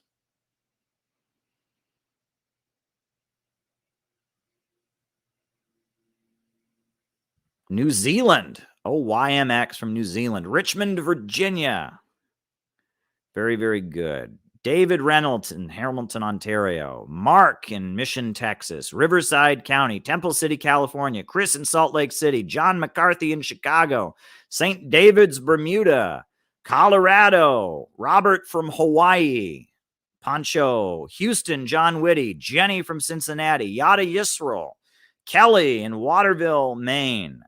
San Jose, Sao Paulo, Brazil, Oklahoma, the Buckle of the Bible Belt, Heidi in Edinburgh, Sao Paulo, Brazil, Ryan in Kansas City, Brighton in Canada, Bay Area, Potch, Arizona, Edward Allen in Kentucky, Ottawa, Auckland, New Zealand, Bob Troy in New York, David from Florida, Chauncey from Pasca First Nation, Seattle, Gilbert, Arizona, Bayamon, Puerto Rico, Lawrence, Massachusetts. Very, very, very good. Gilbert in Arizona, Clove Coast, Seattle. Mission in the warmest county in Texas. James in Thailand, Phuket. Colorado, Jacob Maxey, shout out to you. Barrett in Jamie in St. Paul, Mesquite in Malaysia, Michigan, Newborough, Indiana, Tampa, Florida, Herb Bryant, Yulia from Long Beach, California, Neil Fraser in Hong Kong, Ryan Overstreet in Lexington, Kentucky, Rice from Adelaide, Australia. Very, very, very good. Neil Fraser in Hong Kong. Very, very, very, very good. Very, very good. Very, very, very good. Alex from Brazil. Welcome, everybody. So glad to be here with all of you tonight. Hanoi, Vietnam. Comrade 22.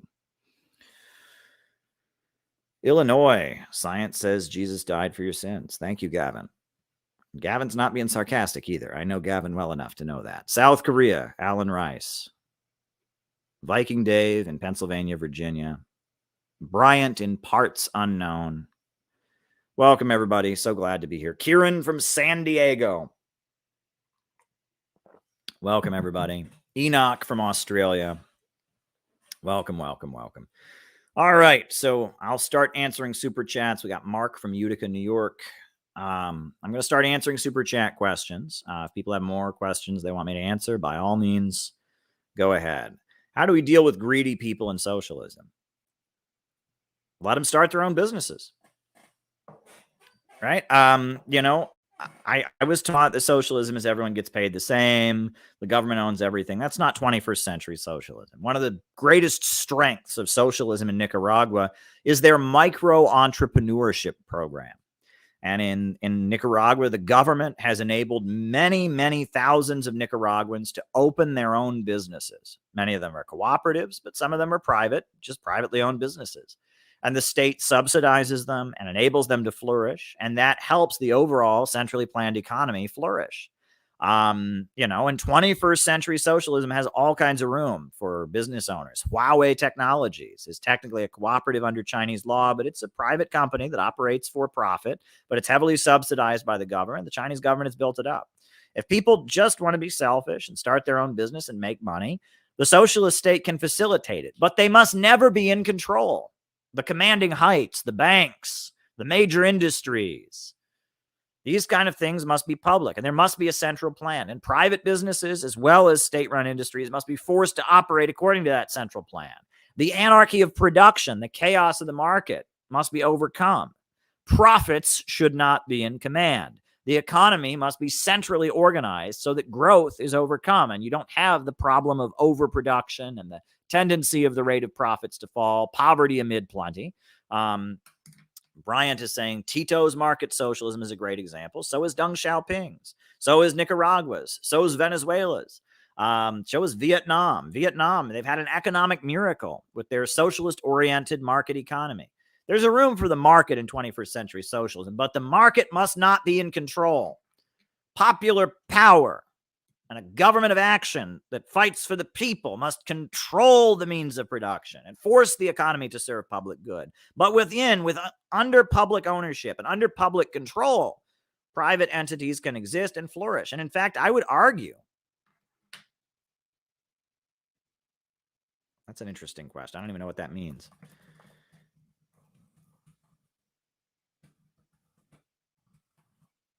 I would argue that socialism would enable a lot more small business owners to become wealthy. That with a socialist planned economy where growth is unlimited, where you don't have the chaos of the market, you don't have a crisis on Wall Street every few years, you don't have mass unemployment, in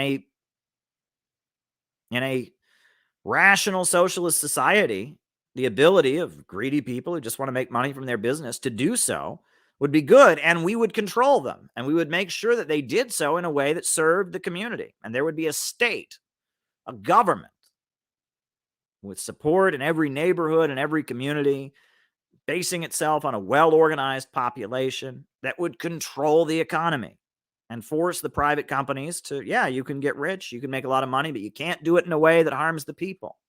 The people will be protected by their popular power and by their revolutionary state. And the economy will be controlled so that growth is unrestrained. And that's what they have in China right now. The chaos, the boom-bust cycle of the market has been overcome. And they have a centrally planned economy with a huge market sector. To get rich is glorious. Poverty is not socialism. We are not opposed to people making a lot of money. We're not opposed to wealth increasing in society, but we won't allow it to happen in a way that harms the people.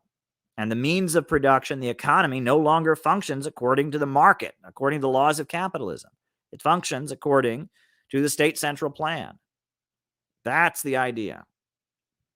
Are there some communist parties that feel threatened by a potential return of Soviet communism? I don't think Soviet communism is going to return. I mean, Russia is very proud of its history, and the Communist Party is an important part of Russia, but they ain't communists in Russia. I mean, the government there, Orthodox Christians, Russian nationalists, the Communist Party is part of the government, but they're not the main part of the government, right? There are many different factions in the government. Putin's not a communist, not a Marxist. The Communist Party of the Russian Federation is certainly interesting. The head of it is a Christian, a Russian Orthodox Christian, and they've certainly changed over the years, but they are not the ruling party. And I mean, I don't see Soviet communism returning, but as far as were there some who were threatened by it? Well, one thing that certainly existed among a lot of Trotskyites, there was this weird belief that the reason that the Soviet Union wasn't spreading communism all over the world was they wouldn't be in charge of it, which is a really bizarre thing to say, right? That Khrushchev, the reason he was trying to make peace with the Western imperialists was because he was afraid that if there was a communist revolution in the United States, then he wouldn't be the head of world communism anymore or something. It's very bizarre. And it's a strange belief that a lot of Trotskyites, even some Maoists had, like they wouldn't be the bosses of the revolution if it spread or something like that. Well, I don't think anyone thought that, right? I don't think there's any reason to assume that just because, thanks, Johnny, thanks for the money. I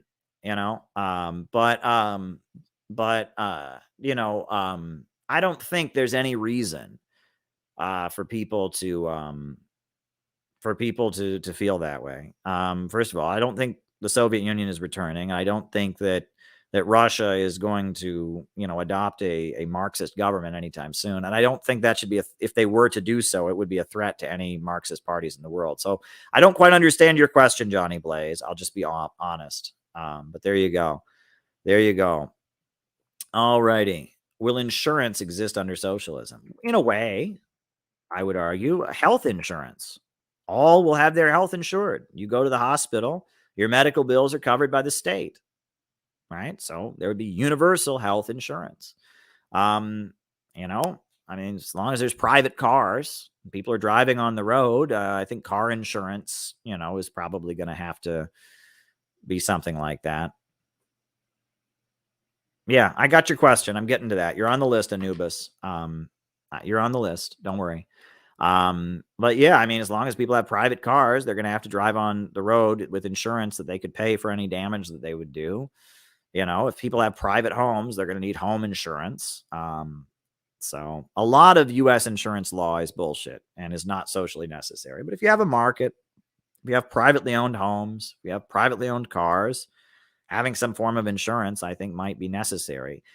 I would argue that we ought to have state insurance, right? That we shouldn't have private companies handle it. There should be a state agency that handles the insurance. I think that would make sense. A state monopoly on insurance would make sense rather than a private company doing it, because the way private insurance companies operate is they're trying to make money and rip people off. But a state insurance plan. So there you go. There you go. All right. And the Nazis wouldn't have been defeated without the Russian Orthodox Church. So the synthetic left hates the Russian Orthodox Church. Well, there you go. There you go. The synthetic left, they've just taken the worst elements of Marxism. They've just taken the part of Marxism that says we rebel and destroy and rise up and rip things down and have a libidinal release. That's all they've taken from Marxism. They've forgotten Marxist economics. They call that class reductionism. They don't believe in Marxist economics anymore. They think socialism is a worker stock ownership program, an employee stock ownership program, or they think it just means a welfare state. They've gotten rid of Marxist economics. They've gotten rid of the Marxist understanding of imperialism. They think the West is the best and it's spreading freedom and democracy all over the world. They all support Ukraine. They all support, Taiwan separatism. They've gotten rid of the Marxist understanding of imperialism. The only thing the synthetic left takes from Marxism is this belief that we need to destroy all institutions, whether it's the family, whether it's religion, whether it's traditional society, whether it's just people's basic relations with each other. That's all they believe in. They believe in rip it down, burn it down, tear it down, and vengeance. They want vengeance. They want to harm people. These people want guillotines, right? They wear guillotine necklaces. They want to punish some people. They don't want to forgive anybody. They don't want to make peace and reconcile with anybody. Oh, no. They want to burn it down and tear it down. They want to kill people. They want to cancel people. They want to beat people up and destroy people's lives. And they've just taken the vulgar emotional side of Marxism and they've gotten rid of all the rest of it. Imperialism, the economics of imperialism, whoop, they forgot about that. The drive for the workers to control the means of production, boop, they've forgotten all of that. Class solidarity being the way to defeat racism, boop, they've forgotten about all of that. Oh, no. Now it's about white privilege, and that's not about how the cure for racism is the picket line. Boop. They got rid of everything about Marxism except the emotional teenage rebellion, except for the anti-feudal French Revolution libidinal release. That's the only part of it they've kept. I don't know if that's true, Brighton. I'll have to look into the details. A lot of times what we hear about Russia in the news is not true. I'll have to look into the details before I comment on that, because the way you're describing it there, I don't know if that's accurate. So I don't know if that's accurate. That's how you're saying it. And just because you say it in my super chat, that may not be what it is. And you may have heard that from a media outlet that distorted it. So I have to go look into the details of that before I can comment. I can't comment based on your super chat, my friend. How do small businesses work in socialism? Is everything a worker co-op, and can some profit or expand? Very good question. And honestly, I think there will be multiple kinds of small businesses in socialism. For example, even People forget all of this. And I talk about this in the BreadTube book. But like the Stalinist model of the 20th century, right? That is straight up the Stalinist model of socialism. Has cooperatives in it, collective farms. The collective farms are cooperatives. They're not state farms. State farms, there were some state farms in the USSR, but most farms in the USSR were collective farms, meaning they produced their crops and then they sold their crops to the government at a fixed rate. And the farmers of the collective farm got paid for every, however much crops they produced, that's how much they got paid. So the collective farms were cooperatives and they had one purchaser, one client, the government. And that was it. That was it, right? But they were cooperatives. So even 20th century socialism has cooperatives in it. But China today, they have a lot of cooperative businesses, employee-owned, profit-sharing enterprises. Harvard Business Review wrote a great article about how Huawei Technologies is an example of profit-sharing being very effective. This is Harvard Business Review. That's the Business Review magazine of Harvard University has this whole article about how successful Huawei Technologies was. And it's a profit-sharing entity. And in Nicaragua, there's thousands of worker cooperative businesses that the socialist government has created. But there's also quite a few, private businesses that are not employee-owned or whatever. They're just owned by one person. And, there's a lot of restaurants, a lot of hotels, a lot of tech companies, Vietnam. There's a lot of, private businesses that are subsidized by the government. There's cooperatives in Vietnam, not very many, I don't think. There's some. And then on top of that, there's regular private businesses and then there's state enterprises, right? And that in a socialist economy, there's going to be a mixture. But the point of a socialist economy is that profits are no longer in command. The economy is controlled by a revolutionary people's state. The population is mobilized and the state works on behalf of the people to control it. Class reductionist is a CIA term. Well, not exactly. Let me explain. I'll explain that. It's not exactly. It refers to something different than what they mean it as, but we'll get to that. All right. You can be smart and believe in God because of cognitive dissonance. I am going to Google the definition of cognitive dissonance. Cognitive dissonance is the state of having inconsistent thoughts, beliefs, and attitudes, especially relating to behavior and attitude. Well, look, what I just read to you, right? Sigmund Freud explains in here about how this religious feeling that people have is not logical. It's not logical, right? And I don't think that religion is a logical thing. You cannot convince someone to be religious with logical arguments. It is a feeling that one has. It's a relationship to the universe, and you can choose to accept it. It's within you. I believe it's within most of us, at least, have the capacity to have some relationship with God. But you can choose to listen to it or you can choose to reject it. But it's not logical. And I don't even claim that it's logical. I don't claim that I'm going to be able to prove to you by mathematics or anything. And that's where I differ from. I'm not an evangelical. Right? I'm not, and I don't believe the Bible is literally true. And I don't believe in 6-day creation. I'm not an evangelical, but I am religious. And I do think that socialism in America, in order to get there, a lot of us are going to have to come back to God because the world has changed and we are run by some satanic atheists in our time. We are run by some evil satanic atheists, and love your neighbor as yourself, the ability to live for the sake of others. All of this is what religion now stands for. It doesn't stand for those corrupt institutions that have been swept away. And so we have to have God be a voice of opposition to the liberal order. So there you go. All right.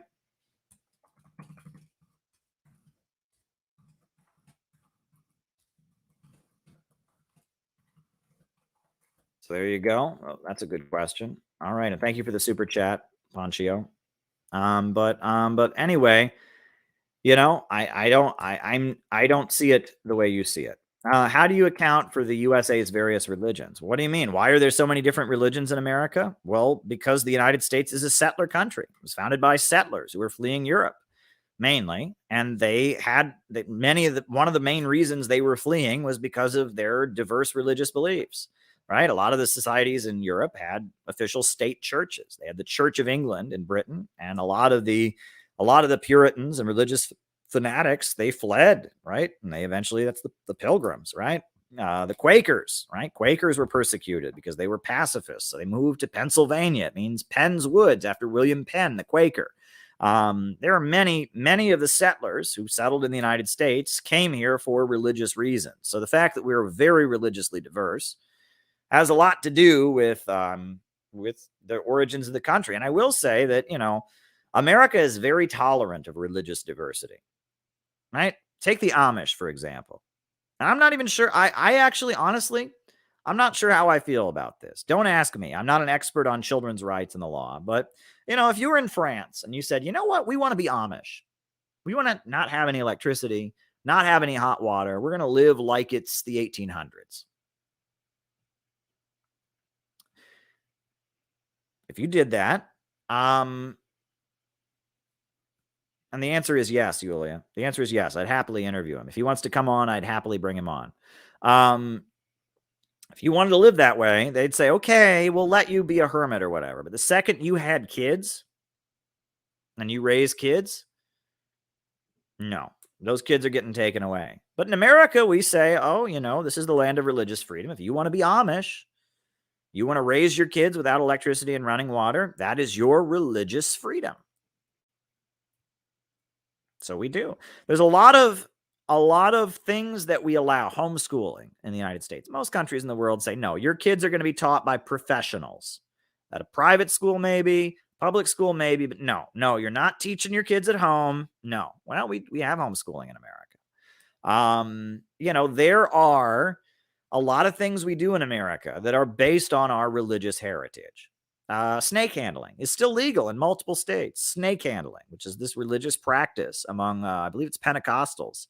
Certain Pentecostals in Kentucky and Tennessee and places like that, they have this ritual called snake handling. And there's children in the room while these people are holding poisonous snakes and believing that their faith in God will make them not get bit by the snake and stuff like that. Well, we allow that in America. We allow that. And we wouldn't allow that if it wasn't for our heritage. So the fact that the USA is so religiously diverse, one thing I will say is that people on the religious right, sometimes I do want to slap them. I do want to slap them because they are all about religious freedom, except for Muslims. Right? For some reason, they are just like, oh, my religious freedom. I want to have my religious freedom. I want to be able to homeschool my kid. I want to be able to, do whatever I want to do. And then, oh, these people somewhere is being a Muslim. They can't do that. They lose their minds because a mosque is going to be built somewhere. Like, wait a second. Freedom of religion. If we're doing the freedom of religion thing, that has to apply to Muslims too. It has to apply to Jews. It has to apply to Buddhists. Got to apply to Mormons. And fundamentalist Mormons, not mainstream Mormons, fundamentalist Mormons, they believe that, that they have the right to have more than one wife. That's illegal in the United States. Polygamy is illegal. Why? Who said? Right? Their religion, just like Muslims' religions, they say they can have more than one wife. Well, this is supposed to be a land of not religious freedom, Well, if this is a land of religious freedom, that ought to mean that fundamentalist Mormons can have more than one wife, that Muslims can have more than one wife. Their religion says they can, right? Your religion says you can't, I'll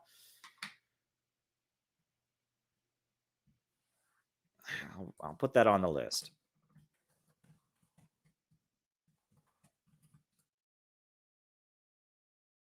There you go. And I don't believe in a religious government. Let me say that straight up. One of the best things about the United States is the separation of church and state. The government is neutral on matters of religion.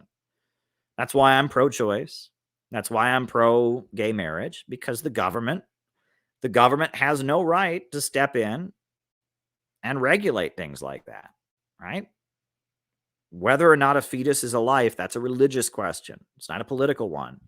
So because of that, abortion has to be legal.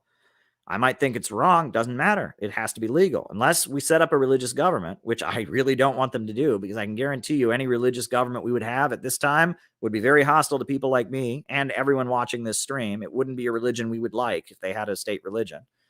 So, in the name of preserving a religious government, that means we don't have abortion outlawed. That means we don't have gay marriage.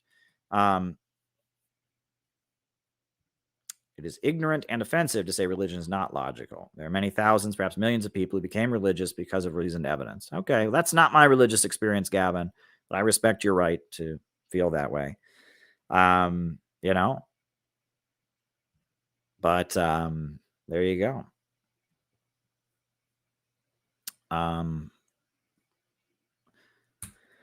All right. Class reductionist being a CIA term. No. See, class reductionism, it refers, as a term, it generally refers to those who would erase the struggles except for the class struggle. There is a certain organization that will not be named, a communist group. I think they're still around. They're not very big. And they used to, I witnessed this. There was a rally that I was at one time where the new Black Panther Party was there and speaking, and they did not like the new Black Panther Party. So this group of people, many of whom were black, okay, so that's a little bit different because they were black. They all began chanting, "White power, black power are the same. Racism is the boss's game. White power and black power are the same. Racism is the boss's game." That's class reductionism. White power and black power are not the same. They're not, right? But if you're a quote-unquote class reductionist, you would say that. Yeah, it's just all about class, right? White power, black power, they're both distractions from the class struggle. Well, they're not, right? Black people historically in the United States have been enslaved, faced discrimination. The Black Power movement, black people as a colonized people facing super exploitation, fighting for their rights. No, not the same as white supremacist, white power groups. But there are some communists who feel that way, who do feel that way, who say white power and black power are the same. Racism is the boss's game, whatever. That's called class reductionism. They're reducing everything to class, meaning that they're erasing the black freedom struggle. They're erasing other issues. That's what class reductionism really is. What these people on the internet have taken what was a real Marxist term. All right, there were groups of people who called the Black Panthers black fascists. Right, this was during the 1960s. There were various anarchist groups, various Trotskyites, and others who would say the Black Panthers are black fascists because they're building a racial movement, and it's really about the class struggle. Racism is a tool of the bosses, and the Black Panthers, they're just like the KKK, they're just like the Nazis because they're building a racist movement. Well, that's wrong. That's class reductionism, and that's a real phenomenon, and you got that. Nowadays, it's very rare, but it was a common phenomenon at one time when you had a big labor movement and you had big Marxist groups, and those Marxist groups were mostly white, and the black freedom struggle was very big. And in the 1970s, there were a number of Marxist groups that were threatened by it, and they reacted to it in this way. And the same for women's issues, the same for other issues. Right. And so class reductionism was when you had political currents that rejected and were somewhat hostile to other forms of oppression and other movements. That's what that was. Okay. But the people who talk about class reductionism now, what they mean is if you frame other forms of oppression in terms of the class struggle, and if you centralize class struggle, then you're a class reductionist. No, you're not. Then you're a Marxist. That's called being a Marxist. And they have taken a word that existed in the Marxist movement, and they've basically stamped it. If you're not an intersectional woke, if you're not a woke, you're a class reductionist. No, you're just a Marxist, right? There is a very obscure, you don't even really see it that much anymore. There is certain tendencies that had a quote unquote class reductionist line, but they're very few and far between now. So there you go. Next question. How did Belarus preserve and adjust Soviet institutions? All right. I'm sad I was fed the Panthers equals KKK narrative. Yeah, a lot of us were. A lot of us were. And it's important to push back against it. Yeah. There's no religious freedom. Have you ever heard of Nicaragua, my friend? Have you ever heard of Venezuela? Nicaragua's official government slogan is Christianity, socialism, and solidarity. Right? The leader of the Russian Communist Party is a Christian, Johnny. The leader of the Russian Communist Party, Gennady Zyuganov, is a Christian. Okay? I know this for a fact. I have been in the same room as Zyuganov. He is a devout Russian Orthodox believer, and he's the leader of the Russian Communist Party. The president of Venezuela, Nicolas Maduro, is a Christian. I'm sorry, you just don't know what you're talking about. Fidel Castro accepted Christ in the last years of his life. I'll read you the quotes from Fidel Castro, where he described himself as a Christian. Right? He said he believed in God. He welcomed the Pope to Cuba. Like, you're way behind. You're talking about stuff that happened a long time ago. Things have changed. Things have changed, Johnny. Things have changed. All righty. How did Belarus preserve and adjust Soviet institutions? Well, I have a book, The Last Soviet Republic, right, about Alexander Lukashenko. But, there were some market reforms, but most of the industries are run by the state. Universal housing, it's very much, they didn't privatize. They just didn't bring in the neoliberalism. They kept a lot of the state institutions, the state healthcare service, the state industries, the state housing. They kept it. They kept it. Thank you, Javier. Very appreciated. Very, very appreciated. I do appreciate it. So there you go. There you go. There's a lot written about it. I would recommend go and read the book, The Last Soviet Republic. Do I have it over there? Yes, I do. Here's the book. This is the book I would recommend. Everything you need to know about modern Belarus. The Last Soviet Republic. Alexander Lukashenko's Belarus. This will tell you about everything you need to know. It'll go into great detail about how the economy is run. It's very much a socialist state. Lukashenko is from the Soviet tradition. The Communist Party in Belarus is the biggest political party. I would recommend this book on Belarus. Okay. We'll talk about that. A lot more. All right. Okay. What religions bring us closer to the people? Well, I would argue that all religions would bring you closer to the people. I mean, obviously, there are some exceptions, like the Church of Satan probably won't bring you closer to the people. But religion has the theme of love your neighbor as yourself, live for the sake of others. These kind of themes you'll find in religion. Now,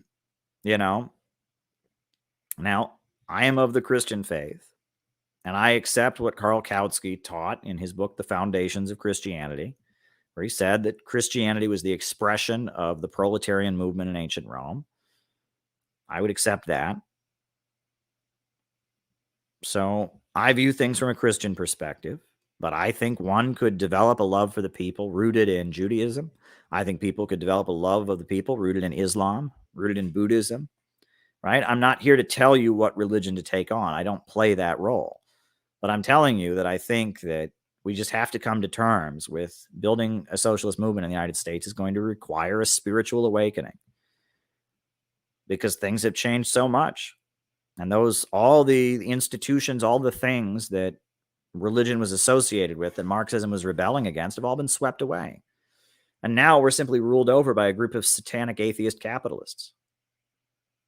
And so I think at this point, if people are divided from each other, that's the scariest thing. People don't have love in their hearts anymore. People are alienated from each other. People are hostile to one another. Haven't heard of it, Anubis. People are hostile to each other, and we're going to have to get back to Christian teachings. We're going to be able to relate to each other in any way. Right? People are just so afraid of each other. People are just so scared of each other, so hateful of each other. People hate each other. They hate humanity. There's just so much hate. Get on Twitter, get on Facebook, get on Reddit. There's just so much oozing hate. People haven't been taught to love each other.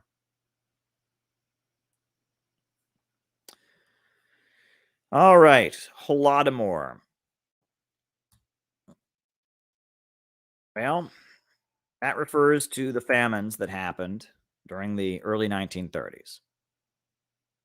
First thing first, a famine is not the Holocaust. We know what the Nazis did. The Nazis rounded up groups of people on the basis of their race or religion, took them to camps where they had gas chambers, and gassed them to death on the basis of their race and religion. That was the Holocaust. Very well documented. What did Stalin ever do that was anything like that? They didn't have gas chambers in the Soviet Union. They didn't. And the gulags, the prison camps, most people who went there got out after a few years. Most of the people in the gulags were not worked to death. They were there for a few years, then they left. So equating the Soviet Union with Nazi Germany doesn't work. Nazi Germany conducted acts of genocidal mass murder. And the Soviet Union had a famine and had political repression.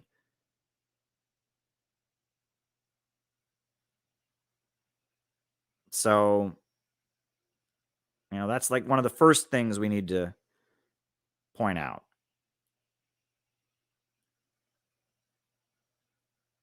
Second thing we need to point out is that all of the USSR had a famine during those years. The Russian government has put out some interesting fact sheets about this. The Ukrainian nationalists have this narrative that Stalin came in and said, "I hate Ukraine, so I shall create a famine to kill Ukrainian people." That's bullshit. There was crop failures all across the USSR. And Ukraine, which is a very heavy agricultural region, they were pretty badly hit. But this idea that it was done intentionally to kill Ukrainians, there were a lot of Russians, a lot of Moldovans. It was not a good situation. The main problem was that the USSR had a private farming system, and their private farming system was not mechanized. They didn't have modern tractors. And that during the new economic policy, during the 1920s, the government, they were trying to figure out how to keep going. And so they had a policy called Peasant Enrich Yourself. And they promoted private farming.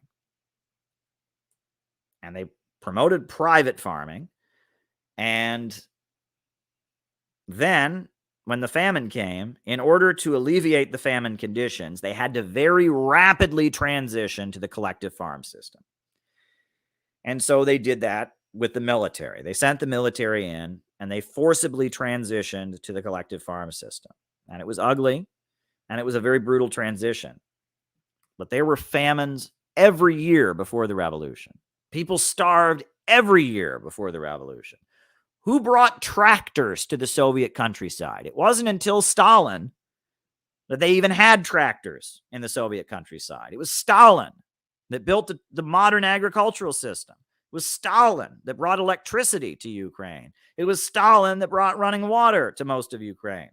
So don't tell me that, the communists came in there and starved people. No, the communists came in there and cured starvation. And the process of doing so was messy. It was messy because first they had peasant enrich yourself, and then they had a crisis, and then they had to bring the military in and create the collective farm system. But when it was over, they had built a highly efficient farming system. And they got rid of that kind of thing ever happening again. So, yeah, what happened in the early 30s was bad. And a lot of people died. And maybe they mismanaged it. Maybe they didn't do a good job managing it. But you cannot equate that with Hitler rounding up people on the basis of their race and religion and gassing them to death. Not the same thing. You cannot equate gulag labor camps, where most people leave after 1 or 2 years. You cannot equate that with Auschwitz. You can't do it. And the fact that U.S. media even allows people to think that such things can be equated is really a crime. I hear you, Chris. Got to be careful how we talk. This is YouTube. And you got to be careful how you talk about this, because they really want to frame us like Holocaust deniers.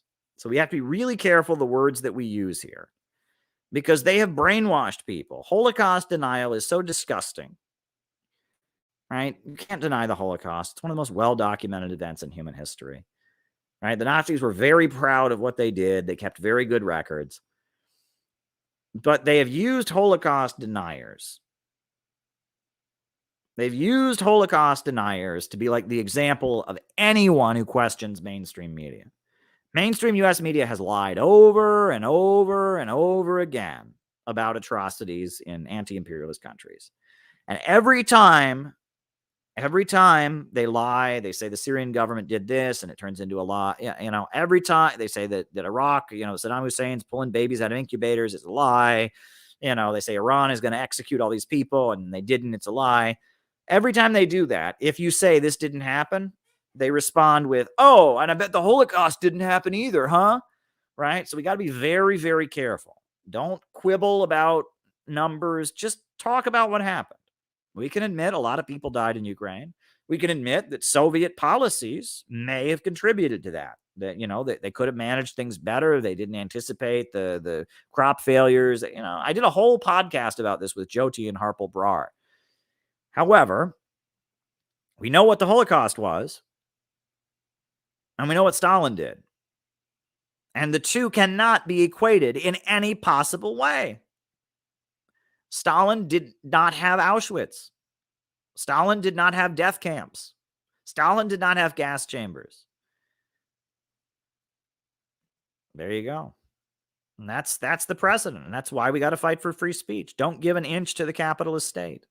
Again, if we let the capitalist state, outlaw certain things, next thing they'll use it against us. That's why under capitalism, we're never for empowering the state. Never. That's why these anti-terrorism laws being passed after January 6th, we got to be against all of them.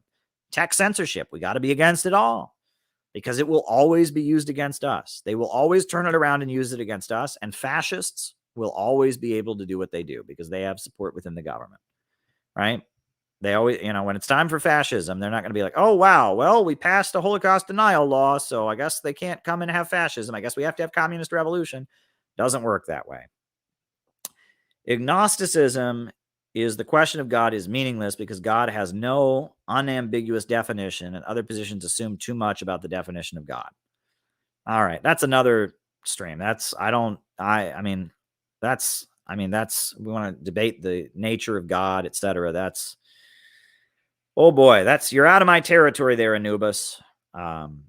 You're way out of my territory there, but I appreciate you super chatting and I'm leaving your chat on the screen. People can Google it. You have a right to share your ideas here, just like Gavin does, just like everyone does. Even Johnny, who hates me, I let him share his ideas. We let people share their ideas on this stream, and that's what we do. So I appreciate it, Anubis. I hope people found tonight's message inspiring. I am going to get up early tomorrow and record yet another podcast with Harpal and Jyoti Brar. Episode 12, we're recording it early tomorrow morning. So I got to say goodnight and go to bed, folks. But I really enjoyed this conversation. I hope you enjoyed my message. I took a little bit of a risk tonight, but I felt inspired, so I went ahead and did it. All right, folks. A new upsurge in the struggle against U.S. imperialism is now emerging throughout the world. Ever since World War II, U.S. imperialism and its followers have been continuously launching wars of aggression, with the people of various countries have been continuously waging revolutionary wars to defeat their aggression.